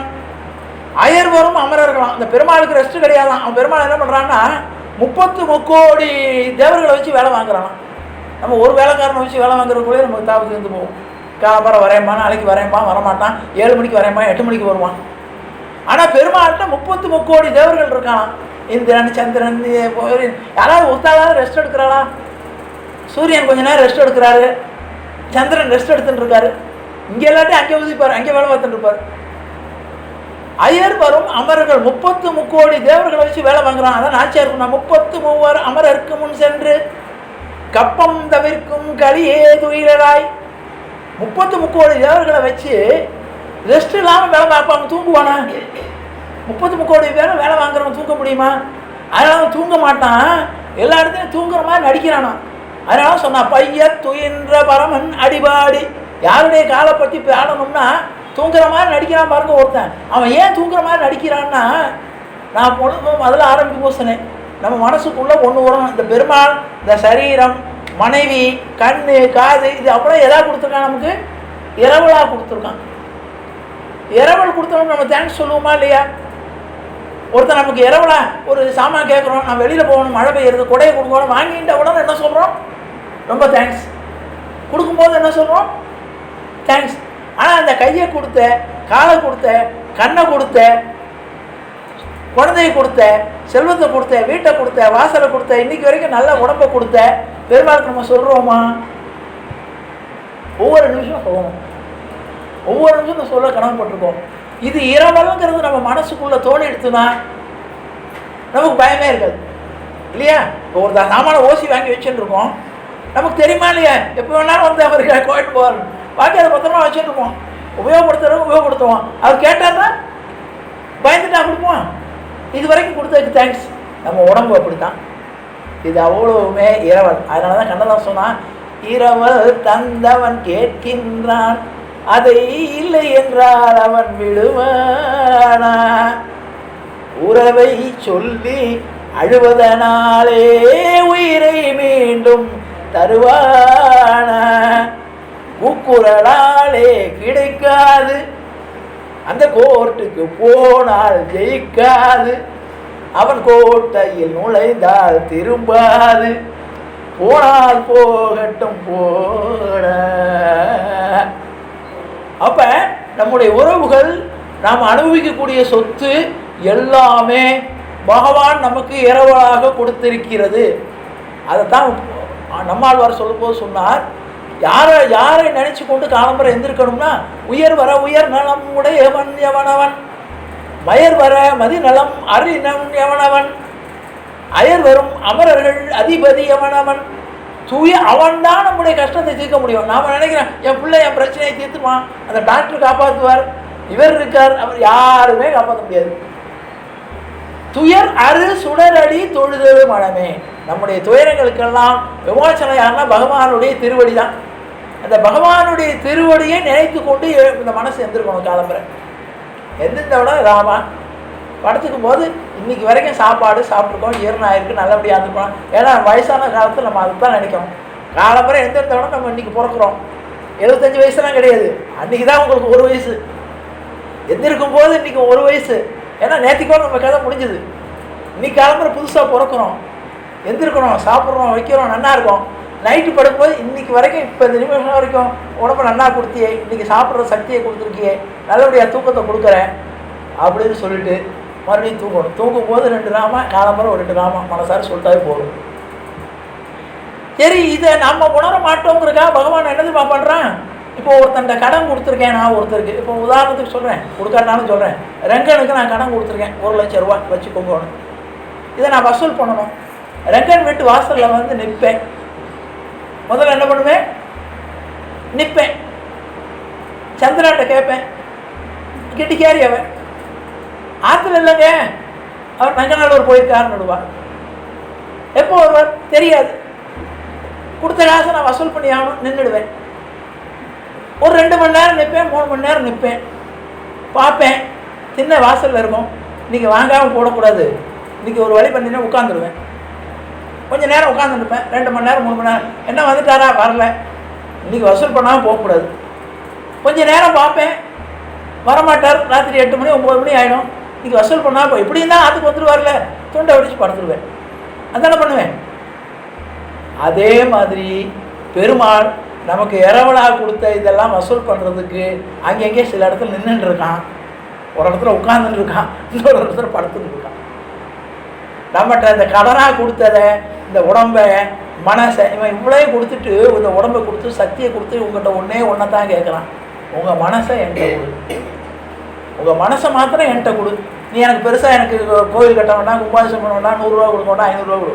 உன்னுடைய மனசை எனக்காக, உன்னுடைய பொண்ணுக்காக இவ்வளோ நேரம் ஒதுக்கிட்டியே.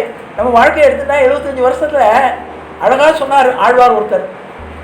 வேத நூல் பிராயம் 100. ஒருத்தனுக்கு 100 வயசு வாழ்ந்துட்டான்னு வச்சுக்கோ. நம்மளே 100 வயசு நம்ம என்னமா பாதி நாள் தூக்கத்தில் போயிடுமா. வேத நூல் பிராயம் 100.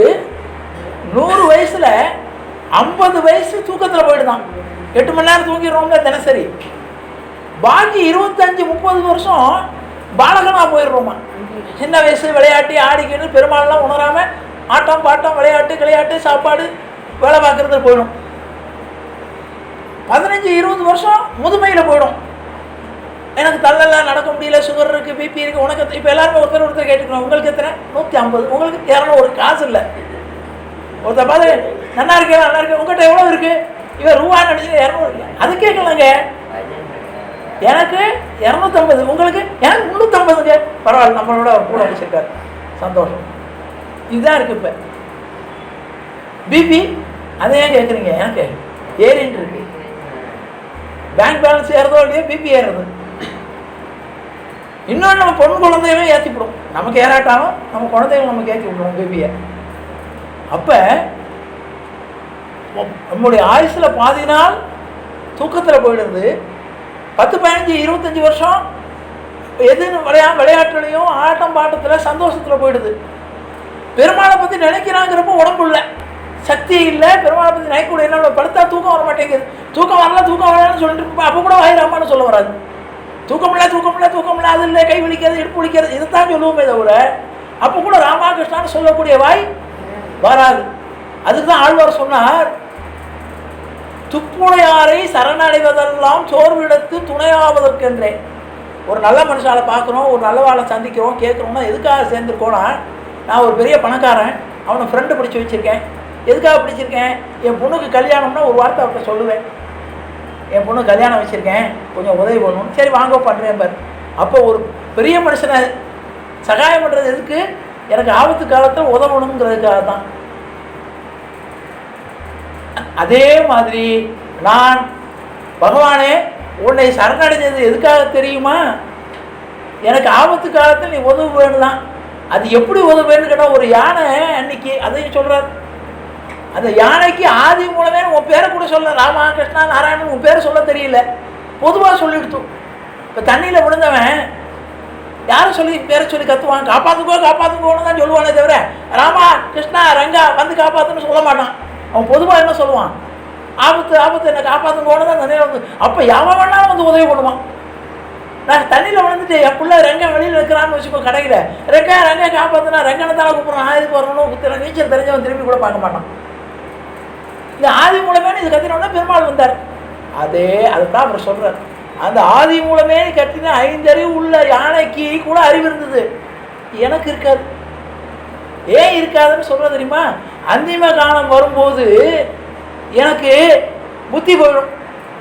ராமா இது வரைக்கும் சொல்லியிருக்க மாட்டோம். அடுத்த வாழை பற்றி புறணி பேசியிருப்போம், மப்பு பேசியிருப்போம், அவன் மோசம் இவன் மோசம், என் பிள்ளையை திட்டுவோம், பொண்ணை திட்டுவோம். ஆனால் இந்த ராமான்னு சொல்கிறதுக்கு வாய் வராது, வாய் இருக்கும் ஒரு பக்கம். சரி நம்ம சொல்கிறதுக்கு தான் வாய் இல்லை, கேட்குறதுக்காக காது இருக்குமான்னு கேட்டால் பொண்டாட்டி வந்து கேட்பான், அண்ணா இந்த பேங்கில் போட்டு வச்சுருக்கேன்னு சொன்னேனே எந்த பையில் வச்சுருக்கேன்பா. அப்போ கூட அவன் ராமான்னு சொல்ல மாட்டான். தப்பி தேவை அவன் சொன்னாலும் அது நம்ம காதில் விழாது. பையன் வருவான், உங்கள் ஃப்ரெண்ட்ஸுக்கெலாம் நிறைய உதவி பண்ணல, எந்த ஃப்ரெண்டுக்கு எவ்வளோப்பா வச்சுருக்கேன்? இவன் ராமான்னு சொல்லிடுற, ராமனா இல்லை இவன் ராமான்னு சொல்லணும் வாயிருக்கு, ராமனா இல்லை அவன் இல்லை அப்படி பாய்வன். அப்போ நம்ம காதுலையும் நல்ல இது கேட்காது, வாயும் சொல்ல வராது. அதனால தான் சொன்னான், அப்போதைக்கு இப்போதே சொல்லி வைத்தேன். அப்போ எனக்கு சொல்கிற புத்தி வராது, மற்ற வாசனாலும் அதை கேட்குற காது வராது. இப்போவே நான் சொல்லி வைத்தேன். இதுக்கு என்ன அர்த்தம்? ஒரு பெரிய பணக்காரன்ட்ட போய் என் வீட்டில் கல்யாணம் வச்சுருக்கேன், அந்த நேரத்தில் உங்களை தான் நம்பியிருக்கேன், இப்போயே நான் சொல்லி வச்சுருக்கேன், எனக்கு நீ உதவி பண்ணணும். இப்போ பெருமாளுடைய திருவடியானது நம்ம நினைக்க எப்பொழுது நம்ம காப்பாற்றும். சரி, இது மிருகத்துக்கு சொல்லியாச்சு, மனுஷனுக்கு சொல்லியாச்சு. காப்பாற்றிருக்கார் பெருமாள். மிருகத்துக்கு தான் காப்பாற்றுவார், மனுஷாளுக்கு காப்பாற்றுவார். திரௌபதி 5 கணவன்கள். ஒரு புருஷன் இருந்தாவே பொம்மனாட்டி தைரியமாக இருப்பான். எங்கள் ஆத்துக்காரர் பார்த்துக்குவார் எதுனாலும், எனக்கு ஒன்றும் பிரச்சனையே இல்லை சொல்வானா இல்லையா? அரிசி என்ன விளவு தான் எங்கள் ஆத்துக்காரர் ஒரு மூட்டை வாங்கி போட்டுருவார். பையனுக்கு அட்மிஷனா எங்கள் ஆத்துக்காரர் வாங்கி கொடுத்துருவார். செல்வாக்கு உள்ளவர். ஒரு கணவன் நல்ல கணவனாக இருந்தாலும் பொண்டாட்டி தைரியமாக இருப்பான். 5 கணவன் 5 பேரும் எப்படி பண்ணுவார்? ஒருத்தன் தர்மத்தில் கெட்டிக்காரன், தர்மவான். இன்னொருத்தன் பலத்தில் கெட்டிக்காரன், ஒருத்தன் அழகில் கெட்டிக்காரன், ஒருத்தன் குதிரை ஓட்டுறதில் கெட்டிக்காரன், ஒருத்தன் சாஸ்திரம் பூரா தெரிஞ்சவன். 5 வகையான குணங்கள் மனுஷனுக்கு. 5 வகையானது தானே சாமர்த்தியம். 5 சாமர்த்தியம் உள்ளவன் 5 புருஷன் இருக்கா அவருக்கு. சொந்தக்காரன் யாரு? பீஷ்மர், துரோணர், பெரிய பெரிய ஞானிகளெல்லாம் அவளுக்கு சொந்தக்காரன். அப்படிப்பட்ட சபையில் அவளை துச்சாதனன் துயில் உரிகிறான். உடனே புருஷனை பார்த்து கதறான், இத்தனை பலசாலியான புருஷனுக்கு என்ன காப்பாற்றுங்கோ. எல்லாம் கையை கட்டிட்டு உட்காந்துட்டு இருக்கான், கடனை வாங்கிட்டு சொந்தெல்லாம் பறி கொடுத்துட்டு. மாமனாரில் போய் கேட்குறான், நீங்கள் பண்ணுறது நியாயமா? உங்கள் பிள்ளைகள் இப்படி பண்ணுறதே. இவன் கண்ணை மூடிட்டான், எனக்கு ஒன்றும் தெரியாதுன்ட்டான். பீஷ்மர் முடியாதுன்ட்டார். எல்லார்ட்டையும் கேட்டு ஓஞ்சி போனான். துச்சாதனன் புடவை இழுக்கிறான், இவன் இழுக்கிறான், அவன் இழுக்கிறான், 2 பேரும். அவளுக்கு பலம் ஜாஸ்தியாக இல்லையா? துச்சாதனன் இழுத்துட்டான். இப்போ இதுவரைக்கும் தன்னுடைய கையினால் உடம்பை மூடிக்கிண்டு மானத்தை காப்பாற்றணுவன் இப்போ கையை எல்லாரும் கை விரிச்சதுக்கப்புறம் இவனும் கை விரிச்சு ஆபத்து பாந்தவா அநாதரன் சகானா. அங்கே பெருமாள் ஆகாசத்தில் வைகுந்தத்தில் தாயார் சொல்றார், திரௌபதி கத்துற ஆபத்து பாந்தவா அநாதரஜன். அவ ஒரு கிறுக்கு, எங்கேயோ இருக்க துவாரகநாதா ஒவ்வொரு பாசையாக சொல்கிறான். பெருமாள் கேட்டுக்கலையான். ஏன் கேட்கல? இவன் இன்னும் எங்கே நான் இருக்கேன்னு தெரியல. நான் எங்கே இருக்கேன்? அவன் மனசுக்குள்ளே இருக்கேன். ஹிருதய வாசானா உள்ளிருந்து வெளியே வந்துட்டான். ஆபத் பாந்தவா அநாதரட்சா துவாரகநாதா வைகுந்த வாசா. இது எவ்வளோ எங்கே இருக்கா? எங்கேயோ இருக்கு. எங்கேயோ இருக்கிற இடத்துல நான் இருக்கேன்னு நினச்சிட்டு இருக்கா? கிடையாது. நான் அவன் மனசுக்குள்ளே இருக்கேன். ஹிருதய வாசானா உள்ளிருந்து வெளியே வந்து காப்பாற்றிட்டான். இதுலேருந்து என்ன தெரியுதுன்னா, பகவான் எங்கே இருக்கான்னா ஒவ்வொருத்தருடைய இதயத்துக்குள்ளே இருக்கான். நம்ம அதை தவிர மற்ற இடத்துல பார்ப்போம். இதுக்கு ஒரு நகைச்சுவையாக ஒரு கதையை சொல்கிறேன். எங்கள் ஊர் வியாபாரி ஒருத்தன் கோயம்புத்தூர்லேருந்து வியாபாரம் பண்ணணும்னு வியாபாரத்துக்காக டெல்லி போனான். டெல்லி போய் வியாபாரம் பண்ணாமல் பண்ணிட்டான். கை நிறைய காசு, பொட்டியில் காசு எடுத்துட்டான். கை நிறைய இப்போ ஒரு பர்ஸில் ஒரு 1 லட்ச ரூபா வச்சுருக்கேன், 500 ரூபா நோட்டான். ரயிலில் ஏறி உட்காந்துட்டான். உட்காந்து ரூபாய் எண்ணி பார்த்தான், கரெக்டாக இருக்கான்னு. 1 லட்சம் இருக்குது. மடித்து ஒரு பர்ஸுக்குள்ளே வச்சு தன்னுடைய பையில் வச்சு உள்ளே வச்சுட்டான். இந்த பக்கத்தில் இருக்க ஒரு திருடம் வச்சு பார்க்கலாம். 1 லட்ச ரூபா வச்சுருக்கான் இவன் இல்லையா? 1 லட்ச ரூபா வச்சுருக்கான் இவன். இன்றைக்கி எப்படி 2 நாள் ஆகுமா இல்லையா 3 நாள் ஆகும் டெல்லியிலேருந்து கோயம்புத்தூர் வர்றதுக்குள்ளே. என்னைக்காவது ராத்திரி அசந்து தூங்குவான் வியாபாரி, நம்ம அடிச்சுடுவோம் அப்படின்னு முடிச்சிட்டான். இவன் ராத்திரி ஏன்னா வியாபாரம் பண்ணிட்டு வந்தவன் ராத்திரி தூங்கிடுவான். நம்ம திருடன் தூங்க மாட்டானே. ராத்திரி எப்படியா இந்த பர்ஸை அடிச்சிடுவோன்னு முடிவு பண்ணிட்டான். ராத்திரி வந்தது, இவன் சாப்பிட்டான் 9 மணிக்கு அந்த தலைகாணியை விரிச்சிட்டு படுக்கையை விரிச்சிட்டு படுத்துட்டான். அசந்து தூங்கிட்டான். இவன் கிடுன்னு போனான். அது தூக்கும் போது இவன் லேசாக தலையை தூக்கிட்டு அவன் தலைமாட்டில் வச்சு இந்த பையை எடுத்துட்டான். பிரித்தான். உள்ள பார்த்தா ரூபா கிடையாது. ராத்திரி பூரா பைய பூரா பிரித்து அந்த துணிமணியெல்லாம் பிரித்து பார்க்குறான், ரூபா இல்லை. மறுபடியும் அவன் உள்ளே வச்சுட்டு அவன் தலைமாட்டில் வச்சுட்டு இவன் தூங்கிட்டான். எப்படி நாளைக்கு பார்த்துக்குவோம், 3 நாள் இருக்குல்ல.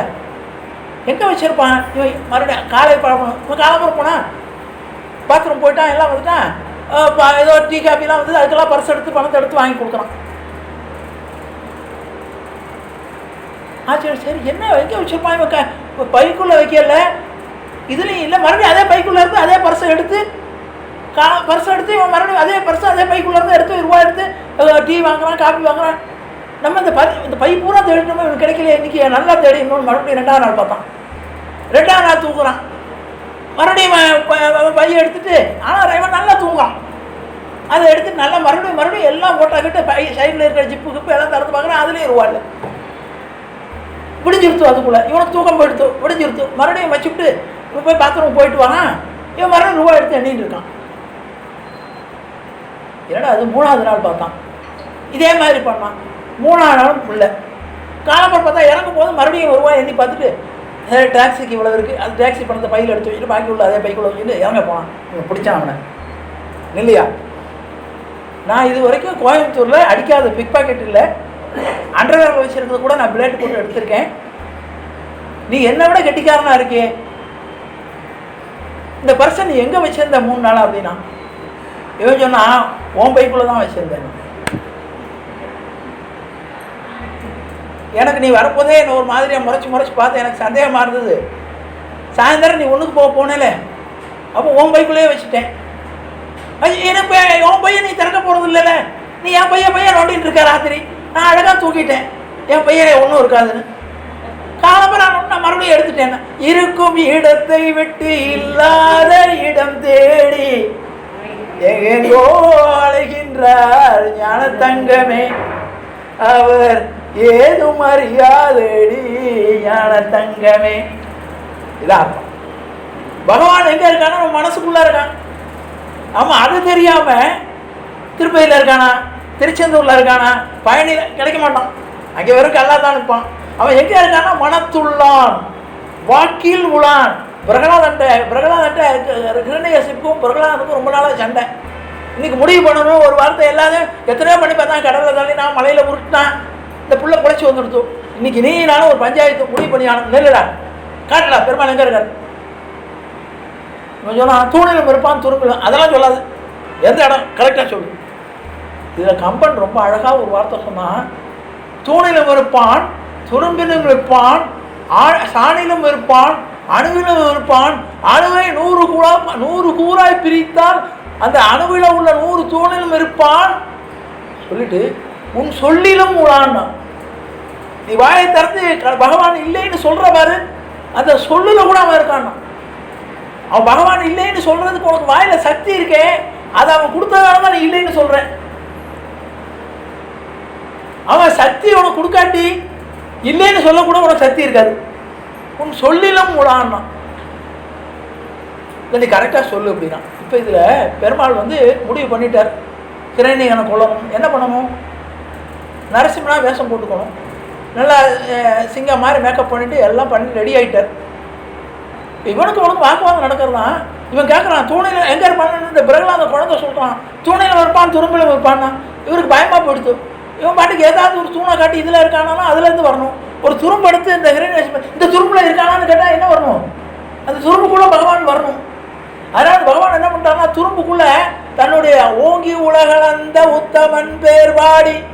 அவன் எப்படின்னா பாகாயத்துக்கும் பூமிக்கும் உயரமாக இருக்கிறவன். அவன் என்ன பண்ணா, தன்னோட உடம்பை சுருக்கின்றானா, நரசிம்மர் வேஷத்தை போட்டுட்டானா, துரும்புக்குள்ளே இப்படி ஒழிஞ்சிட்டு இருந்தான். இந்த துரும்பை பிச்சுட்டானா துரும்புல இருந்து நரசிம்மரை கொள்ளணும். தூணில் ஒழிஞ்சிட்டு இருந்தானா. நல்ல வேலை பெருமாளுக்கு நல்ல நேரம் தூணை காட்டி விட்டான். துரும்பை காட்டினா துரும்புக்குள்ளே ஒழிஞ்சிட்டு இருக்கணும். தூணை காட்டினா இந்த தூணில் இருக்கானா உடைச்சா வந்தான். அப்போ இதில் ஒரு பெரிய வேடிக்கை என்ன தெரியுமா, சரணாகதி எப்படி பண்ணணுங்கிறதுக்கு நம்முடைய பெரியவர்கள் சொன்னது. உடைச்சவுடன் தூண்லேருந்து வந்துட்டான், நரசிம்மன் வதம் பண்ணிட்டார். வதம் பண்ணிட்டு ரொம்ப உக்கிரமாக வாயெல்லாம் ரத்தமாக கொட்டுறது, குடலை கிழிச்சிட்டார், மலையை போட்டுட்டார், பயங்கர உக்கிரமாக உட்காந்துட்டு இருக்கார். எவ்வளோ நேரம் தான் கோபமாக இருக்க முடியும், சாந்தமாகணுமா இல்லையா? எல்லா தேவர்களும் தான் என்ன இவர் எப்படிப்பட்டவர், சாந்தாகாரம் புஜகசயனம் பத்மநாபம் சுரேஷம் விஸ்வாதாரம் ககனசதுர்ஷம் மேகவர்ணம் சுபாங்கம் லக்ஷ்மிகாந்தம் கமலநயனம் யோகிகித்யானகம்பியம் வந்தே விஷ்ணு. அப்படிப்பட்டவர் பெருமான். அவருடைய சாந்த சுரூபி. அவற்றை எந்த வகையான, அவர் எப்பவுமே பார்க்கடல்ல நீரில் இருக்க நீர் வண்ணவன் பேர், குளிர்ச்சியானவர் பெருமாள். இவ்வளோ கோபமாக பார்த்தது இல்லையே. அப்போ இவரை சாந்தம் பண்ணணுமே. இவர் எல்லாரும் காக்கிறவரா இல்லையே, அழிக்கிறவர் இல்லையே. இவர் பாட்டுக்கு ஒவ்வொருத்தனையும் அழிக்க ஆரம்பிச்சிட்டாங்க. கெட்டவனை அழிக்கிறேன்னு புறப்பட்டாருனா இந்த உலகத்தில் ஒருத்தருமே இருக்க முடியாது. அவரை சாந்தம் பண்ண போனான். நேரம் தாயார்கிட்ட போனான், நான் லட்சுமிகிட்ட போய் சொல்லுமா அவரை சாந்தம் பண்ணும். ஐயோ இவ்வளோ கோபம் நான் அவரை பார்த்ததே இல்லை. எப்போ பார்த்தாலும் ஜாலியாக பேசிட்டு இருப்பார், சொக்கட்டா விளையாடுவார், கேலியாக பேசுவார். இவர் உழுகோமா இருக்கார், நான் பார்த்தது கிட்டக்கு போக மாட்டேன்ட்டான் லட்சுமி. எல்லா தேவர்களும் போய் பிரகலாதன் கெஞ்சினாலும், அப்பா உனக்காக தான் அவர் வந்தார், நீ போனான். பிரகலாதன் என்னன்னா படி ஏறினான். படி ஏறி போய் தத்தி போய் பெருமாள் மடியில் உட்காந்துட்டானா. இந்த பெருமாள் அப்படி பிரகலாதனை பார்த்தான், போனா குழந்தைன்னு கட்டிட்டு அழ ஆரம்பிச்சிட்டார். என்ன இந்த மனுஷன் கொஞ்ச நேரத்துக்கு முன்னால் இவ்வளோ கோபமாக இருந்தார், இப்போ தேம்பி கட்டி அழறாரேன்னு எல்லாரும் சேர்ந்து தேவர்கள்லாம் சேர்ந்து கேட்டாலும், என்ன சுவாமி திடீர்னு இப்படி கண்ணீரே கண்ணீர்? வேறு ஒன்றும் இல்லைப்பா, நான் எல்லா ஜீவராசிகளை படைச்சிருக்கேன். இந்த ஜீவராசிகள் எல்லாத்துக்குமே இவன் தகப்பன 1000 திட்டுவான், வேற எவனா திட்டினா எங்கள் அப்பானை சொன்னால் நான் வெட்டிடுவேம்மா, நான் குத்துவேம்மா, எங்கள் அப்பா பற்றி சொல்லாது அப்படிமா. அப்போ இந்த ஜீவராசிகளுக்கு பூரா தன்னுடைய தகப்பனை ஏதாவது சொன்னால் கோபம் வந்துடும். ஆனால் நான் குழந்தையாகிய உன் முன்னால் உங்கள் அப்பாவை உடலை வகுந்து கிழிச்சு இது பண்ணுறேன், அப்போ கூட நீ ஒரு சுற்று கண்ணீர்னா அப்போ நாராயணான்னு சொல்லி என்ன நீ பாராட்டினே, நீ எவ்வளோ மகா உத்தமன்னானா. அதனால தான் எல்லா உறவுகளும் கை கொடுத்துடும், எல்லா உறவுகளும் கைவிட்டுடும், பகவான் கைவிட்டதில்லை. தாயாரால் கைவிடப்பட்ட பிள்ளை உண்டு. இங்கே பேசுறது பொருத்தம். தாயாரால் கைவிடப்பட்ட பிள்ளை உண்டு, உண்டா இல்லையா? யாரு? பரதன். பெத்த தாய் பரதனை கைவிட்டுட்டான். பிள்ளையா வளர்த்த ராமனையும் கைவிட்டுட்டான், நீ காட்டுக்கு போன்ட்டான். பிள்ளையால் கைவிடப்பட்ட தாய் உண்டு, அதே பரதன் தான், நீ எனக்கு அம்மா இல்லைன்ட்டான். மனைவியால் கணவனால் கைவிடப்பட்ட மனைவி உண்டு, மனைவியால் கைவிடப்பட்ட கணவன் உண்டு. தம்பியால் கைவிடப்பட்ட அண்ணன் உண்டு, அண்ணனால் கைவிடப்பட்ட தம்பி உண்டு. எத்தனையோ உண்டு, நடைமுறையிலையும் உண்டு, வாழ்க்கையிலையும் உண்டு, கதையிலையும் உண்டு. ஆனால் பகவானால் கைவிடப்பட்டதாக ஒருத்தரும் கிடையாது. கடவுளை நம்பினார் கைவிடப்படார். அதனால எப்பவும் நம்மை காக்கக்கூடியது பகவானுடைய திருவடி தான். அந்த பகவானுடைய திருவடியை பிடிக்க முடியுமா? அவன் ரொம்ப சேட்டக்காரன், ஒரு இடத்துல இருக்க மாட்டான். பகவானை பிடிக்கணும்னு நினைச்ச வாழால பிடிக்க முடியல. கண்ணினும் சிறு தாபினால் கட்டுண்ண பண்ணிய பெருமாயன். கிருஷ்ணன் ரொம்ப சேட்டை பண்ணுறான், இவனை பிடிச்சி கட்டி போடணும்னு சொல்லிவிட்டா. எல்லா வீட்லையும் என் வீட்டில் பாலை காணும், என் வீட்டில் தயிரை காணும், நெய்யை காணும், என் பொண்ணோட சடை பிடிச்சிருத்தான், என் பொண்ணை வந்து தனியாக கூப்பிட்டு போய் மிட்டாய் வாங்கி தரேன்னு ஏமாத்திட்டான். இப்படியே ஊருக்கு ஊர் கம்ப்ளைண்ட்டு, வீட்டுக்கு வீடு எல்லாரும் போய் விடிஞ்சேர்ந்தா யசோதர்கிட்ட போய் கம்ப்ளைண்ட்டு தான். அப்போ சொன்னால் தாயா இல்லையா? அது ஆண்டாள் ரொம்ப அனுபவம். என்னன்னு கேட்டால் என்ன பண்ணான்னு கேட்டால், கிருஷ்ணன் எப்படிப்பட்டவன்னு கேட்டால் ராமனுக்கு பிரச்சனையே கிடையாது, பிறந்ததுலேருந்து நல்ல பிள்ளை. கிருஷ்ணன் பிறந்ததுலேருந்தே கம்ப்ளைண்ட்டு தான், கடைசி வரைக்கும் அவன் மேலே கம்ப்ளைண்ட் தான். அந்த கிருஷ்ணனை பெரியாழ்வார் சொல்கிறார், பல்லாயிரவர் இவ்வூரில் பிள்ளைகள் தீமைகள் செய்வார், எல்லாம் உண்மையாலன்றி போகாதே எம்பிரான். இது எல்லா குழந்தைகளோடு சேர்ந்து எல்லாம் நீ என்னன்னா 10 வீட்டில் வெண்ணையை காணுங்கிறா, 10 வீட்டு வெண்ணையா நீ சாப்பிட்ருப்ப? நீ ஒன்று தான் சாப்பிட்ருப்ப, ஒரு வீட்டில் சாப்பிட்டு உன்னோட சேர்ந்து 9 குழந்தைகள் திருட்டு அவ்வளோ பழியும் உன் தலையில் போட்டுருது. இந்த போலீஸ்காரன் என்ன பண்ணுவான், ஏதாவது தொலைஞ்சி போயிட்டுனா ஆப்ட உன் தலையில் அத்தனை கேஸையும் போட்டுடுவான். இவன் தான் திருடி அந்த கேஸை முடிச்சிடுவான். அது மாதிரி எல்லாரும் ஓம் தலையில் படுறான்னு இப்போ சொல்லுவானோ. இப்போ ஒரு நாள் பார்த்தா இவனை கட்டி போடணும்னு முடிவு பண்ணிட்டான். கட்டணும்னு வீட்டில் இருக்கிற கயிறை எடுத்து உருவினானான், பொடி கயிறை உருவினு. இவ்வளோ பெரிய கயிறு, குழந்தையோ சின்ன குழந்தை, இதை இடுப்பில் கட்டினா வலிக்குமேனு அந்த கயிறை பிரிச்சாலும் பிரித்து ஒரு இம்புட்டோண்டு கயிறு வந்தது. ஏன்னா கயிறு தெரியுமா, கயிறை பிரித்தா ஒரு பிரியை பிரித்தா கண்ணு ஒரு கண்ணு அப்படி வரும். அந்த காலத்து தாம்பு கயிறு, இப்போ பிளாஸ்டிக் கயிறு வந்துருக்கு, அது வேறு. அந்த கயிறை பிரித்தா பிரிய தெரிஞ்சா அதான் கண்ணி நுண் சிறு தாம்பினால் கட்டுண்ண பண்ணிய பெருமாயன். அந்த சின்ன கயிறை பிரித்து சின்ன பிரியாக்கி இடுப்பில் கட்டுறான். இவன் எப்படிப்பட்டவன் தெரியுமா? இடுப்பை இவ பிடிக்க போகிறான்னு உடனே இடுப்பை கொஞ்சம் லூஸ் இது பண்ணானா, கட்ட இது டைட்டாக கட்டவே முடியல, முடிச்சு போட முடியல. ஏன்னா இவன் உடம்பு அப்படி பெருசாக்கிட்டு போனானா. இவளுக்கு ஒவ்வொரு கயிறாக எடுத்து ஜாயின் பண்ணாலாம், ஒவ்வொரு கயிறாக பிரித்து முடிச்சா போட்டு இவ்வளோ பெரிய கயிறாக எடுத்து இன்னும் அவன் இடுப்பை கட்ட முடியல. அப்போ முடிச்சு என்னடா பாடுபடுத்துகிற, கட்டி போடவே முடியலன்னு கடைசியில் முத்தாக வேர்க்கறதான். அப்போ சரி போயிட்டு போகிறது, அம்மா கஷ்டப்படுறாலும் கொஞ்சம் உடம்பை லூஸ் பண்ணிட்டானாம். அப்போ கட்டினாலாம். அதுதான் சொல்கிறான், கண்ணி நுண் சிறு தாம்பினால் கட்டுண்ண பண்ணிய பெருமாயன். கட்டுண்ட பெருமாயன் இல்லையா, கட்டுண்ண பண்ணிய பெருமாயன், அப்படிப்பட்டவன் பெருமாள். அப்போ அவன் எதுக்கு கட்டுப்படுறான்னா, நம்முடைய மனசுக்குள்ளே இருக்கான், நம்முடைய அன்புக்கு கட்டுப்படுறான். நம்முடைய அன்புக்கும் நம்முடைய பக்தியினால் கட்டுப்படுவான். அவனுடைய திருவடியை பிடித்தால்தான் வாழ்க்கையில் நிம்மதி கிடைக்கும். நெஞ்சுக்கு நிம்மதி ஆண்டவன் சன்னதி. பெருமாளை மனசுக்குள்ள நினைச்சிட்டால் சரி. இப்போ பெருமாள் உயர்ந்தவர், பெருமாள் உயர்வானவர், அதில் சந்தேகமே இல்லை. ஏன்னா உயர்வர உயர்நலம் உடையவன் சொல்லியாச்சு. நம்ம பெருமாளை விட உயர்ந்தது எதுன்னா பெருமாளுடைய திருவடி அதை விட உயர்ந்தது. அதுக்காகத்தான் தேசிகர் பாதுகா சகஸ்திரம்னு எழுதினார். பெருமாளுடைய திருவடிக்கு அவ்வளோ பெருமை. அந்த திருவடியோட பெருமையை சொல்லி அதோட நிறைவு பண்ணிடுறேன். பெருமாளுடைய திருவடி என்னன்னு கேட்டால் என்ன பண்ணுங்கிறது கேட்குறேன்.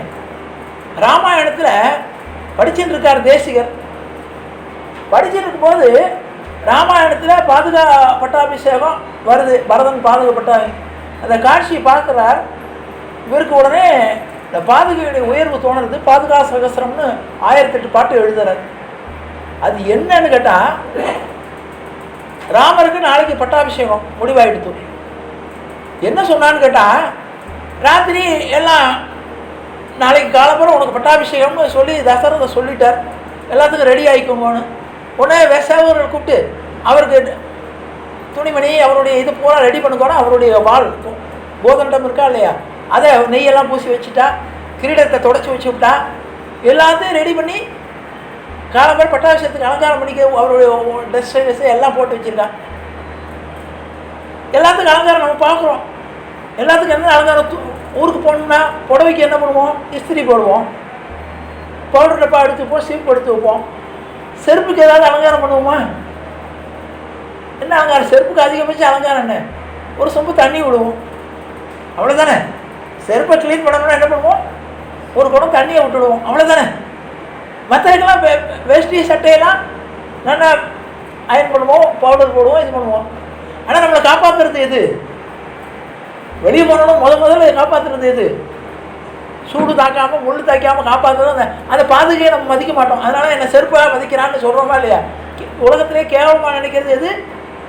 செருப்பு. இப்போ ராத்திரி எல்லாத்தையும் அலங்காரம் பண்ணி வச்சுட்டாலாம். இந்த உடைவாளும் கவரியும் பேசிட்டு தான்.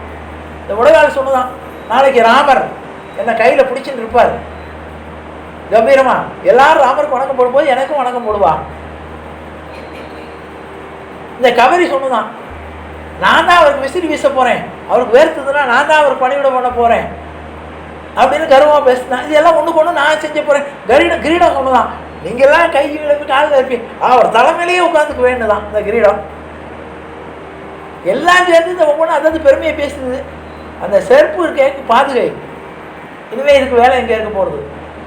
பாதுகைக்கு என்ன? இது பாதுகைக்கு என்ன மரியாதை? இதுக்கு இனிமேல் வேலை இல்லை, அது பாட்டுக்கு இங்கே இருக்கும், இவர் பாட்டு சபையில் உட்காந்துட்டு இருப்பார் அப்படின்னு இந்த பாதுகையை கேலி பண்ணுதான். இந்த பாதுகை அழுதுதான். அதாவது பாதுகை என்ன அடுத்து அழுதுனா, அந்த பாதுகை மேலே தண்ணி கொட்டினாலா இல்லையா ஆளுமையை. அந்த பாதுகை எப்படி இருக்கும்னா, பாதுகை தெரியும் உங்களுக்கு. அதாவது பாதுகை மரக்கட்டையில் இருக்கும், ஒரு குமிழ் இருக்கும். அதான் இந்த குமிழில் ஒரு சொட்டு தண்ணி தேங்கி இருந்துதான். அது இந்த பாதுகை அழுகிறது மாதிரி தேசிகருக்கு தோணுதான். இது ரெண்டு பாதுகையும் அழுதுதான் இவர் கண்ணுக்கு. ஏன் அழுதுன்னா, இவாள்லாம் என்னை கேள்வி பண்ணுறாளே, பகவானே உன்னுடைய படைப்பில் எதுவுமே குறைவில்லாத, எல்லாருக்குமே அவாவா பகவானுடைய படைப்பில் வசதி தான், யாருமே மட்டம் கிடையாது. அப்படி இருப்போம் என்னை மட்டப்படுத்தி இது பேசுறதே அப்படின்னு பகவான்கிட்ட முறையிட்டு தான். பகவான் பார்த்து சிரிச்சாராம். என்ன நடக்குதுன்னு தெரியாமல் இதுக்கு கேள்வி பண்ணுறது, நாளைக்கு ஒரு நிலைமை என்னன்னு தெரியாது. ஒரே நாளில் ராத்திரி மாறி போயிடுது. ராத்திரி தோட்டத்துலேருந்து அழைப்பு வந்தது, கைகையுடைய தோட்டத்துலேருந்து தசரதற்கு. ப்ரோக்ராம் கேன்சல்டு, பட்டாபிஷேகம் போயிடுச்சு. பரதன் போய் என்ன பண்ணான்? பாதுகையை வாங்கிட்டு வந்து பாதுகையை சிம்மாசனத்தில் வச்சான். இந்த பாதுகைக்கு 14 வருஷம் பாதுகை ராஜாவை ஆண்டது. அந்த பாதுகைக்கு கவரி வீசினது. எது கேவலமாக பேசினதோ அது சவரட்சணை பண்ணுது. எது மட்டம்னு நினைச்சாலும் அது உயர்வாயிடுது. அதனால பகவானுடைய திருவடிக்கு எப்போவுமே மரியாதை இருக்கும். பகவானுடைய திருவடியானது பிடிச்சா அவனுக்கு வாழ்க்கையில் எந்த கஷ்டமும் இருக்காது. பகவானுடைய திருவடியை பிடிப்பது கஷ்டம். பகவான் உயர்ந்தவர், பகவானை விட உயர்ந்தது திருவடி, பகவானுடைய திருவடியை உயர்ந்தது திருநாமம். திருவடியை பிடிக்கணும்னா அதுக்கு தகுதி வேணும், சக்தி வேணும். திருநாமத்தை சொல்கிறதுக்கு எந்த சக்தியும் வேண்டியதில்லை, கொஞ்சம் மனசு வச்சா போதும். நம்முடைய திருநாமத்தினால் பகவானை அடையலாம். பகவானுடைய திருநாமத்தை சொல்வதால் திருவடியை அடையலாம். திருவடியை அடைவதால் பகவானுடைய பூர்ண அனுகிரகத்துக்கு நாம் ஆளாகலாம். ஆகவே நாம் இது எல்லா முறையும் உலகலாம் உணர்ந்து உதற்கரியவன் நிலவுலாவிய நீர்மொழி வேளவன் அழகில் சோதியன் அம்பலத்தாடுவான் மலர் சிலம்படி வாழ்த்தி வணங்குவோம். இப்போ எல்லாருமே பகவானுடைய திருவடியை வணங்கி தொடர்ந்துருக்கார்கள் வாழ்க்கையை. அதனால் துயர் அரு சுடரடி தொழுதழு மனமே, பகவானுடைய திருவடியை தினமும் படுக்கும் போதும் எழுந்திருக்கும் போதும் பகவானுடைய திருவடியை நினைத்து கொண்டு பகவானுடைய திருநாமத்தை, இது நான் இந்த இடத்துல சொல்கிறதுக்கு எனக்கு ஒரு சந்தோஷமான விஷயம் என்ன தெரியுமா?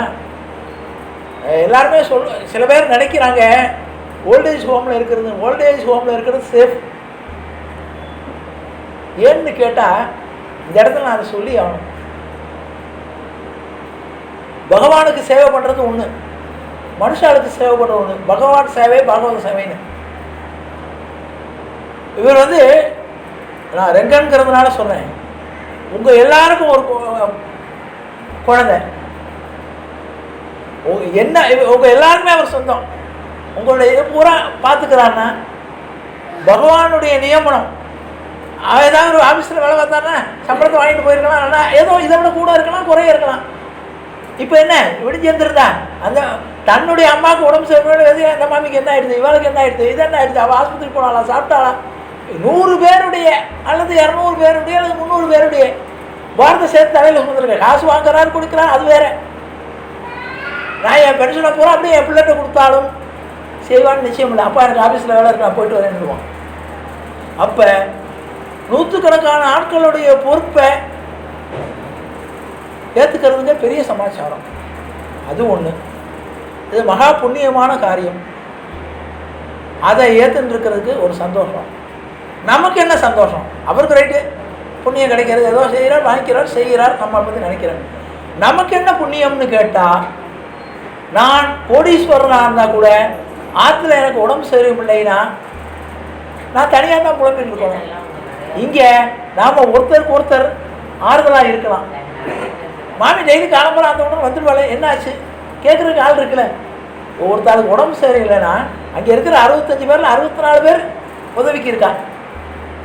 ஒரு கக்கூஸ் போக முடியும் கூட்டு போகிற கூட ஒரு உதவி கிடைக்கும். ஒருத்தாள் ஆட்டா ஒருத்தர் செய்வான். நான் ஆற்றுல இருந்தேன்னா எனக்கு ஆற்றுக்கறி விட்டா ஆள் கிடையாது. யாராவது அடுத்தவா ஏதாவது நான் சத்தம் போட்டு வந்தால் தான் எனக்கு உதவிக்கு. ஆகவே இந்த கார் இங்கே இந்த இது கிட்டத்தட்ட ஒரு கைங்கரியம் தான் அல்லது சேவை தான். பகவானுக்கு சேவை செய்கிற மாதிரி மனிதனுக்கு சேவை பண்ணுறது. மக்கள் மக்கள் திருப்பி மகேசன் திருப்பின்னு சொல்கிறாரா இல்லையா? பகவானுக்கு செய்கிறதை விட பாகவதர்களுக்கு செய்வது ரொம்ப சிறப்பு. அதை இவர் செய்கிறார். எனக்கு இதில் ஒரு சந்தோஷமான ஒரு வாய்ப்பு இது கிடைச்சது. எதாச்சியாக வந்தால் கூட உங்களோட சேர்ந்து நான் ராமாயணம் மகாபாரதம் எல்லாம் இன்னும் விளக்கமாக அதில் சொல்லின்னு இருக்கேன். உங்கள்கிட்ட மொபைல் இருந்து பார்க்க முடியும்னா நீங்கள் யூடியூப்பில் இருக்கிறது என் நம்பரை சேவ் பண்ணிவிட்டு நீங்கள் கேட்டுக்கலாம். இதே மாதிரி நல்ல விஷயங்களை ராமாயணம் பூரா சொல்லியிருக்கேன், மகாபாரதம் பூரா சொல்லியிருக்கேன். இப்போ குரு பரம்பரை சொல்லிட்டு வரேன், தினசரியும் சொல்லிட்டு வரேன். சொன்னது ரெக்கார்டுலையும் இருக்குது. தயவு செய்து ராத்திரி படுக்கும்போது தூக்கம் வரலைன்னா பகவானுக்கு ஒரு தேங்க்ஸ் சொல்லுவோம். பகவான் என்ன சொல்கிறான், என்னை பற்றி நினைன்னு சொல்கிறான். தூக்கம் வரலைன்னா என்னை பற்றி கொஞ்சம் நினைடா. தூங்கிட்டோன்னா கவலை இல்லை, என்னென்னையோ நினச்சிப்போம். தூக்கம் வராட்டி மொபைலை திறங்கோ, ஒரு ராமாயணத்தில் 1 மணி நேரம் பேசுகிறதுக்கும் அதை கேளுங்கோ. பாதி கேட்ட உடனே உங்களுக்கு தூக்கம் வந்துடும். அதுக்கு ஒரு சக்தி. ஏன்னா நல்ல விஷயத்தை கேட்கும்போது நல்லாவே தூக்கம் வரும். ஏன்னா அதில் திகில் இருக்காது. ஒரு சீரியல் பார்த்தோம், ஐயோ கையலுக்கு என்ன ஆச்சோ, அவன் கொண்டுடுவானோ, எனக்கு அதான் கவலை. தினசரி 7 மணி ஆகிடுச்சுன்னா சுந்தரியை என்ன பண்ணிடுவானோ, கார்த்தி பாட்டுக்கு அதை இதை வச்சு துப்பாக்கி வச்சு நிற்கிறானே, இன்னொரு 1/2 மணி நேரத்தில் சுந்தரிக்கு என்ன ஆக போகிறதோ, வேற 6 to 7 முடிஞ்சிருச்சு. 7 மணி ஐயோ கையலுக்கு அவன் சித்தப்பா வந்துடுவானே. 7 மணி ஆகிடுச்சுன்னா சின்ன பொண்ணை என்ன பண்ண போகிறானோ, சிங்க பொண்ணை. இந்த கவலை வேற நமக்கு தூக்கத்தை கெடுத்துருது. சரி ஊருக்கு வந்துட்டோம், நான் பாட்டுக்கு ஊருக்கு வந்துட்டேன், திருப்பதி நேற்றுக்கு நான் பாட்டு கையில் விட்டுட்டு வந்துட்டோமே, அவன் நாளைக்கு காண்க கல்யாணத்தை நிறுத்திட்டேன்னு சொல்கிறான், நிறுத்திட்டானோ, அந்த பொண்ணை பண்ணிட்டானோ. அடுத்த நாள் பார்த்தா காலம்பரை திறந்து பார்த்தா வேற மாப்பிள்ளை உட்காந்துருக்கான். ஏன்னா இன்றைக்கு பேரா அவர் வருவார்னு போட்டான். நேற்றுக்கு சொல்லும் போது கையலுக்கு எழில் தான் புருஷன்னு சொல்லி எழில்னு ஒருத்தனை காட்டினான். இன்னைக்கு காலம்பரை பார்த்தா அந்த எழிலுக்கு பேரா இன்னொரு எழில் வந்திருக்கான்னு வேற ஒருத்தன் வச்சு உட்காந்துருக்கான். ஏன்னா உருகி அவனை காதலிச்சா இன்னைக்கு பார்த்தா வேற ஒருத்தவங்க இல்லை, அதுக்காக இவன் பேர் தான் எழுதிருக்கான். அதையா பார்க்கணும். நமக்கு எழிலும் கயலும் அதான் சொன்னான், நம்பி பிம்பி என்று நாட்டு மாநிலர்களால் பெயரிட்டார். நம்பியும் பிம்பியும் 4 இது இந்த சீரியல் எத்தனை நாளைக்கு இருக்கும்? 4 நாளில் நாரி பூவே. இன்னொரு சீரியல் வந்துன்னா இது மறந்து போயிடும். நேற்று வரைக்கும் மெட்டி ஒலி கேட்டதுக்கப்புறம் தான் என் பொண்டாட்டி சட்டியவே எடுத்தான். மெட்டி ஒலி முடிஞ்சாதான் எனக்கு டிஃபன் கிடைக்கும். இப்போ மெட்டி ஒலி 2வது தடவை போகிறான். வாங்க அதில் என்னங்க இருக்குது, இப்போ கையில் பாருங்க, நல்ல பொண்ணாக வந்திருக்கா. அந்த மெட்டி ஒலிக்காரி கிளம்பி ஆயிட்டா. இப்போ கையல், நாளைக்கு சிங்க பொண்ணு, இன்னொன்று அசிங்க பொண்ணு. இதெல்லாம் நமக்கு கூட வராது. ஆகவே நம்ம நல்ல பெருமாளுடைய நாமாவளியை சொல்லுவோம். இது ஒரு அருமையான உங்களுக்கு இது ஒரு பாக்கியமான நேரம். நல்ல விஷயங்களை இறைவனை பற்றி பேசாத நாளெல்லாம் பிறவா நாளேன்னு இருக்காரு. இன்னைக்கு நான் ராமாயணமோ மகாபாரதமோ பெருமாளை பற்றி பேசாட்டி இன்னைக்கு வாழ்நாளில் நான் ஒரு நாள் வாழலைன்னு அர்த்தம். நான் என்ன சொல்லிக்கிறேன், எனக்கு 75 வயசுன்னு. என் வாழ்ந்த நாள் தான் 10 வருஷம் தான். என்றைக்கு நல்ல விஷயங்களை பேசினோமோ, என்றைக்கு நல்ல விஷயங்களை கேட்டோமோ அன்றைக்கி தான் இந்த பகவான் கொடுத்துருக்கிறது. 2 விஷயம் நமக்கு ரொம்ப அருமையான விஷயம். நம்ம கை கால் இதெல்லாம் கிடையாது, 2 விஷயம். நான் தலையிலேருந்து உள்ளங்கால் வரைக்கும் உள்ள ஒவ்வொரு உறுப்புக்கும் ஒரு கட்டுரை எழுதியிருக்கேன் பகவான் கொடுத்தது.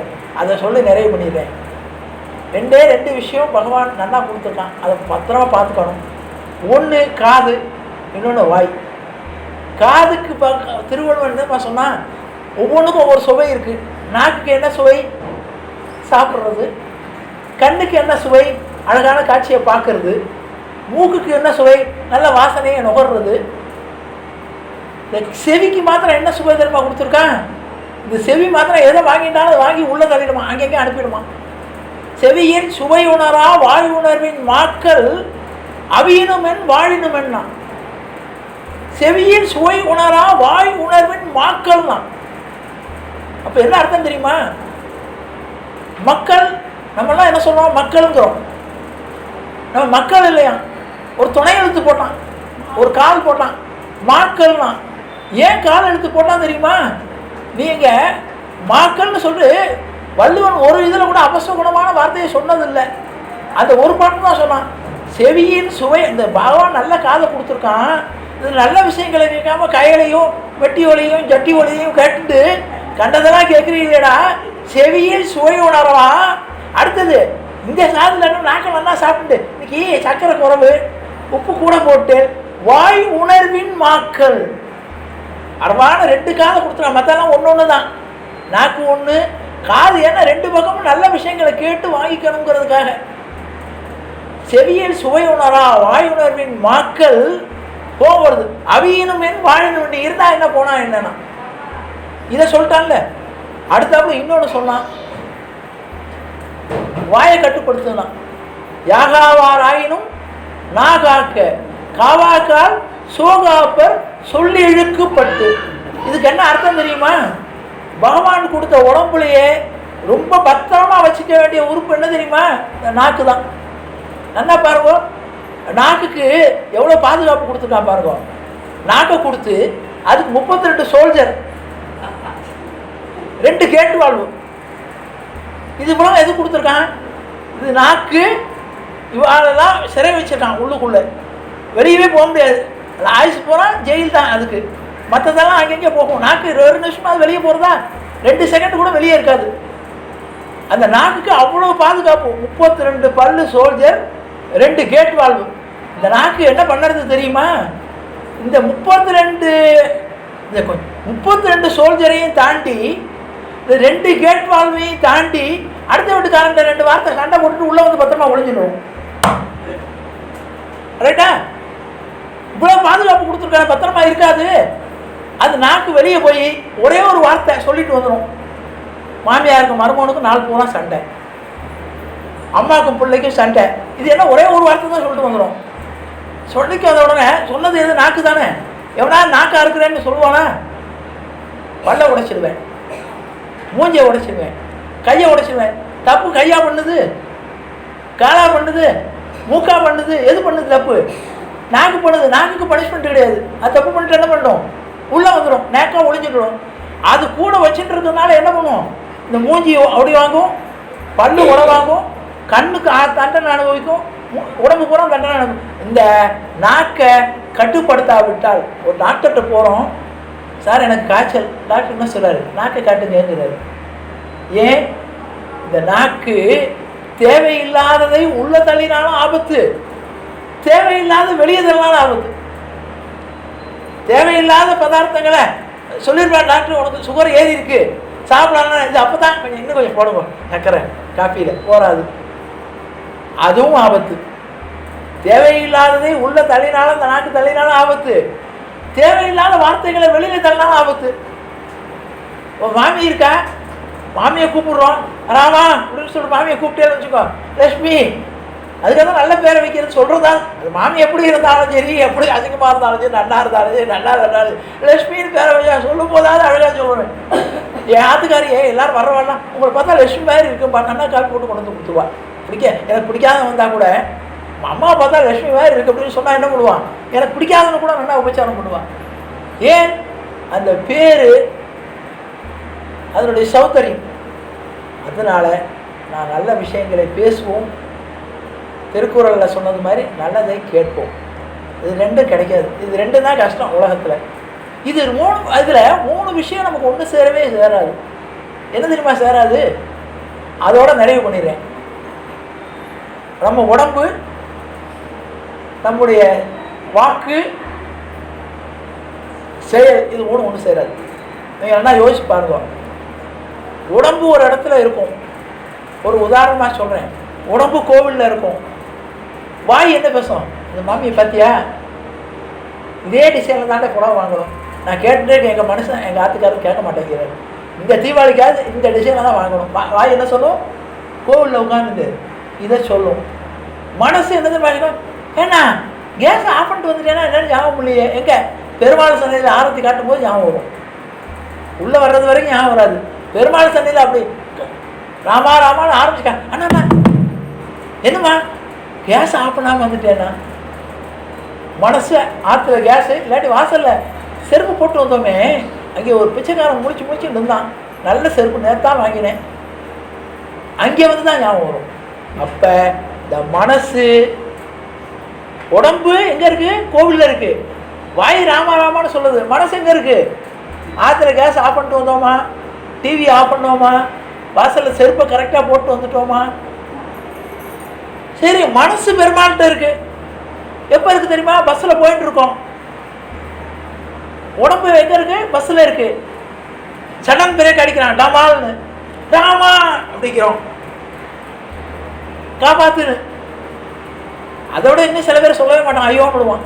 அப்போ கூட ராமான்னு வராது, ஐயோ அம்மா அம்மா அது அமைக்கிறோம். அப்போ உடம்பு கோவிலில் இல்லை, பெருமாளுடைய சிந்தனை இல்லை. ஆனால் மனசும் வாக்கும் என்ன நினைக்கிறது? நமக்கு ஆபத்து வந்த உடனே பெருமாளை நினைக்கிறது. அப்போ இந்த உடம்பு, வாக்கு, மனசு, இது 3 ஒன்று சேரவே சேராது. இது 3 ஒன்று சேர்ற இடம் எது தெரியுமா? இந்த இடம் தான். இப்போ சத்சங்கம் இதுக்கு பேர். இந்த இடத்துல நம்ம உடம்பு எத்தனையோ பேருக்கு எத்தனையோ உபாதைகள் இருக்கும். ஒருத்தாளால் 1/2 மணி நேரம் உட்கார முடியாது, ஒருத்தால இப்படி 2 நிமிஷம் உட்கார முடியாது. நம்ம உட்காந்து 1 மணி நேரம் எங்கேயாவது ஒரே இடத்துல உட்காந்துருக்கலாம்? நிச்சயமாக முடியாது. இப்போ 1.5 மணி நேரம் உங்களை உட்காந்து வச்சுட்டேன்னா இல்லையா? ஏன் உட்காந்தோம்? பெருமாள் உட்காந்து வச்சிருக்காரு. எத்தனையோ பேருக்கு என் அத்துக்கறியே உட்கார மாட்டார். இடுப்பு வலிக்கிறது, கால் வலிக்கிறது, கை வலிக்கிறது, முட்டி வலி. ஆனால் இந்த இடத்துல நம்ம உடம்பு இங்கே இருக்கா? பெருமாளை பற்றி பேசுகிறோமா? இப்போ வாய் நான் சொல்லும் போது நீங்களும் அந்த ஸ்லோகத்தை சொல்கிறீங்களா இல்லையா? நீங்கள் உட்கார்ந்து நேரம் சொல்லியிருப்பீங்களோ? நான் சொன்ன உடனே கூட சேர்ந்து உலகம் ஆவையோட நீங்களும் ஆரம்பிக்கிறீங்க, சொல்கிறீங்க. அப்போ பெருமாளுடைய நாமாவளியை சொல்ல வச்சுட்டோமா இல்லையா? சொன்னோமா இல்லையா? உடம்பு இங்கே இருக்குது, வாய் இங்கே இருக்குது, மனசில் நமக்கு எத்தனை கவலைகள் இருந்தாலும் மறந்து இப்போ 1 மணி நேரமும் நம்ம பெருமாளோட ஐக்கியமாக இருக்கோமா இல்லையா? அதான் உள்ளம் உரை செயல் உள்ளவின் மூன்றையும் உள்ளி கொடுத்து இறை உள்ளில் ஒடுங்கே. நம்மாழ்வார் பாசம். உள்ளம் உரை செயல். உள்ளத்தை பெருமாள்கிட்ட ஒப்படைக்கணும், பெருமாளை பற்றிய விஷயங்களை பேசணும், பெருமாளுக்கு உகந்த விஷயங்களை செய்யணும். இது 3ஐயும் செய்வதற்கு இந்த மாதிரி சந்தர்ப்பத்தில் உங்களோடு சேர்ந்து பெருமாளை நாச்சியார் பாடினா, கூடாரை வெல்லும் சீர் கோவிந்தா முந்தன்னை பாடி பறை கொண்டு யாம் பெரும் சன்மானம். என்ன வேணும்னு கேட்டான். சூடகமே தோல்வளையே தோடே செவிப்பூவே பாடகமே என்றனைய பல்கலனும் யாம் அணிவோம். இது அவ்வளோ நீ கொடுத்துருவேன், நாங்கள் போட்டுக்குவோம், ஆடை உடுப்போம், நல்லா ட்ரெஸ் பண்ணிக்குவோம். அதன் பின்னே பார்ச்சோறு மூட நெய் பெய்து முழங்கை வழிவார. நெய்யை விட்டு அப்படி இது கையில் நெய் எடுக்குமா? சக்கரை பொங்கல் எடுத்தா நெய் இவ்வளோ வரணுமா? அப்படிப்பட்ட நெய் வழிவார. இதை எப்படி செய்யணுமா? கூடி இருந்து குளிர்ந்தேளோ ரொம்ப வாய்க்கு. எல்லாரும் கூடி இருந்தேன்னா குளிர்ச்சியாக இருக்கும், சந்தோஷமாக இருக்கும். அப்போ எல்லாரும் சேர்ந்து பகவானை பற்றி நினைக்கக்கூடிய நாளில் அன்றைக்கு பகவான் நம்மோடு இருந்து நம்மை அனுகிரகம் பண்ணுவான். நம்முடைய வேக தனியாக கோயிலில் போய் பார்க்க வேண்டாம். 2 பேர் மனசார ஒன்றா சேர்ந்து ராமான் இன்னைக்கு மாமி நம்ம 2 பேரும் உட்காந்து ஒரு 5 நிமிஷம் ராமாவை பஜனை பண்ணுவோம். 2 பேர் பெருமாள் நினைப்போம். 2 பேர் 3 பேர் 4 பேர் 5 பேர் உட்காந்துட்டு பெருமாளை பற்றி பேசினா நம்முடைய மனசு நிறைவு கிடைக்கும். பெருமாளை தவிர வேறு யாராலும் நமக்கு நிம்மதியோ சந்தோஷத்தையோ கொடுக்க முடியாது. மற்ற கிடைக்கக்கூடிய சந்தோஷங்கள்லாம் சிற்றின்பம்னு பேர். சின்ன சந்தோஷம் கொஞ்ச நேரம் இருக்கும். 1 மணி நேரம் நீங்கள் சந்தோஷமாக இருக்க முடியுறதா? சீரியலை பார்த்தா கூட கொஞ்ச நேரம் சிரிச்சுட்டு இருந்தால் அடுத்த நிமிஷம் கஷ்டத்தை காட்டிடலாம், அடுத்த செகண்டில் வில்லாம் வந்துடலாம். அப்போ பெருமாளை பற்றி 2 மாமிகள் உட்காந்துட்டு ஹரே ராம சொல்லியிருந்தா என்ன பிரச்சனை வரப்போகிறது? சுரம் நல்லாமல் சொன்னால் கூட அது அழகாக இருக்கும், தப்பாக சொன்னால் கூட அழகாக இருக்கும். அந்த பெருமாளுடைய விஷயத்தை அனுபவிப்பதற்கு உங்களோடு சேர்ந்து நானும் சேர்ந்து பெருமாளை அனுபவிப்பதற்கு வாய்ப்பாக இந்த சரணாகதி என்ற இதிலே பகவானை சரணாகதி அடைய வேண்டும். ஏன் சரணாகதி அடைய வேண்டும் என்றால், பிறவி பெருங்கடல் நீந்தணும்னா பெருமாளை சரணாகதியணும். எப்படி சரணாகதி அடையணும்னா, நம்மை முழுசாக உள்ளம் உரை செயல் நம்முடைய 3 ஒன்று சேரணும்.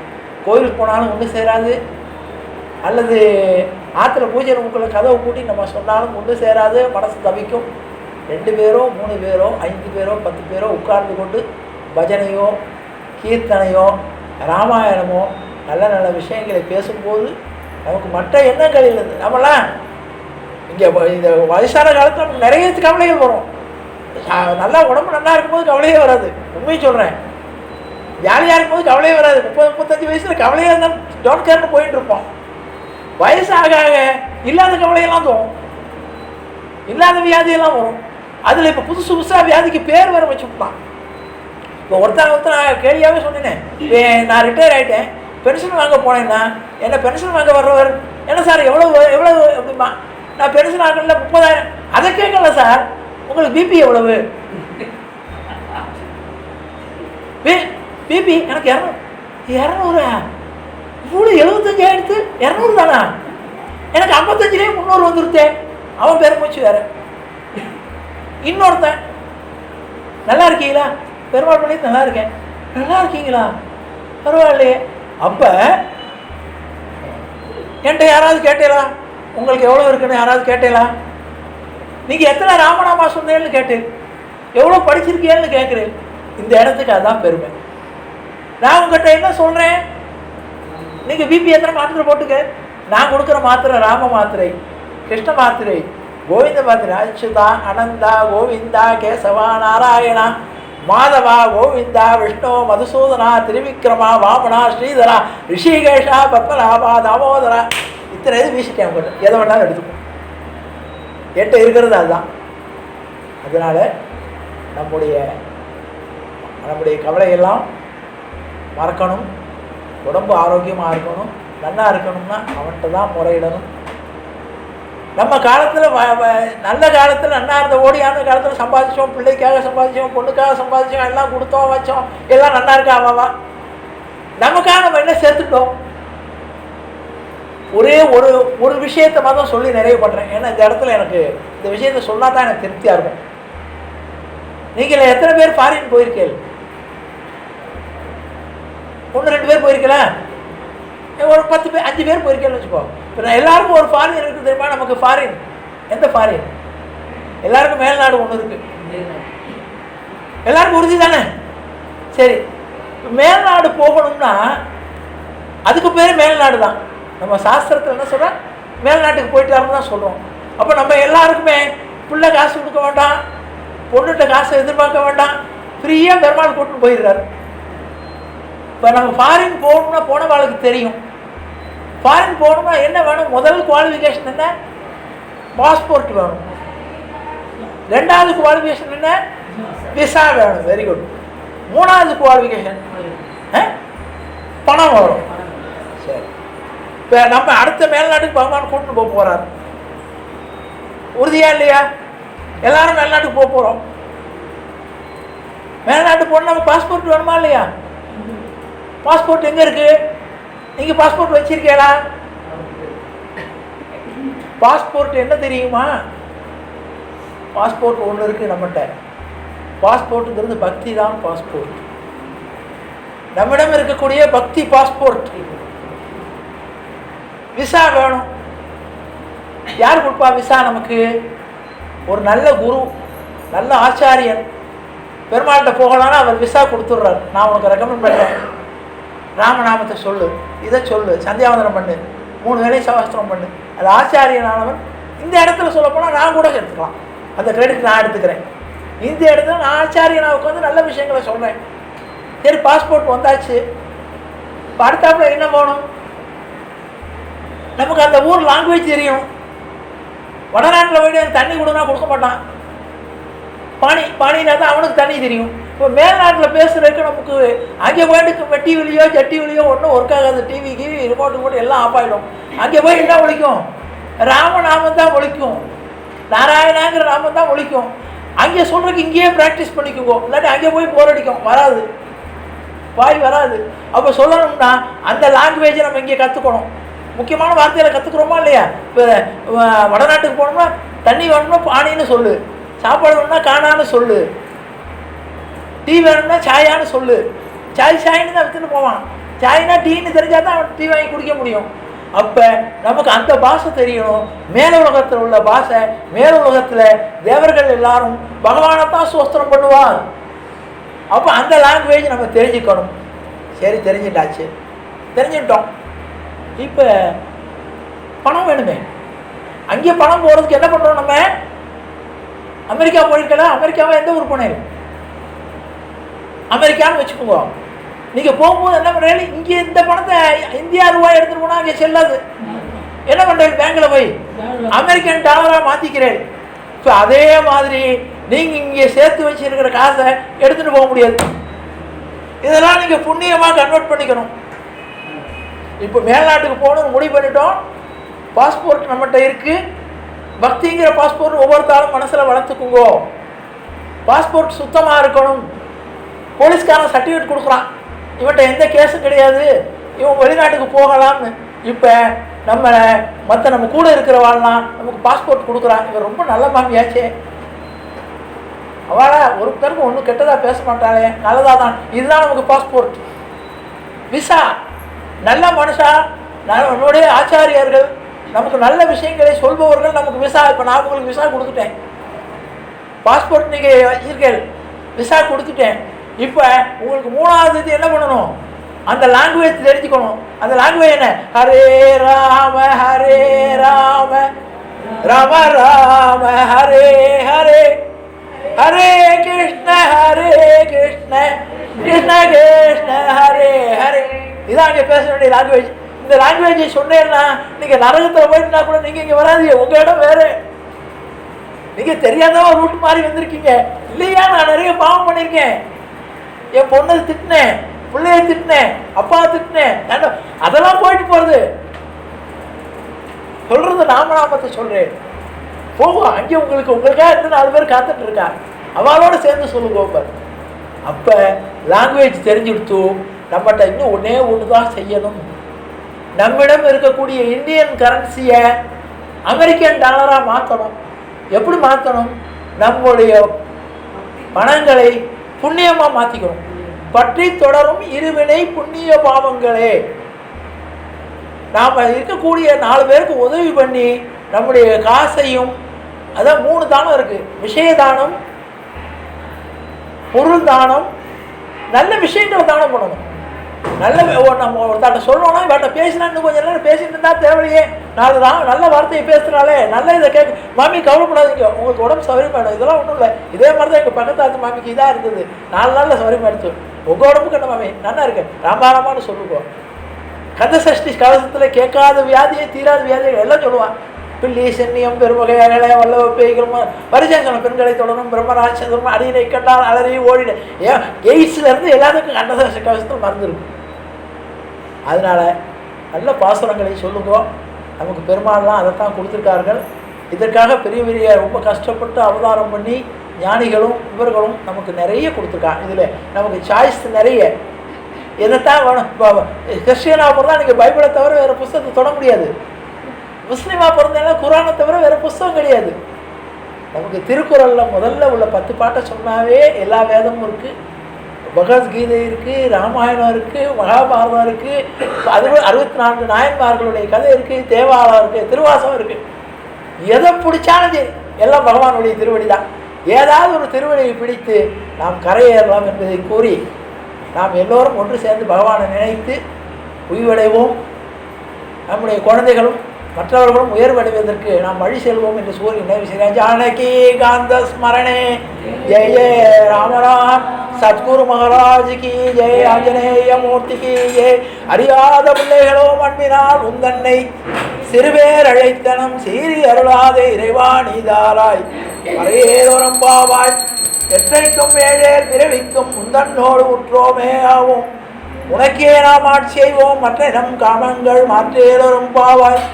செங்கன் திருமுகத்து செல்வத் திருமாலால் எங்கும் திருவருள் பெற்று இன்புறம் பாவாய். ஹரே ராம ராம ராம ஹரே ஹரே, ஹரே கிருஷ்ண கிருஷ்ண கிருஷ்ண ஹரே ஹரே. கோவிந்த நாம சங்கீர்த்தனம் கோவிந்தா ஹரி கோவிந்தா.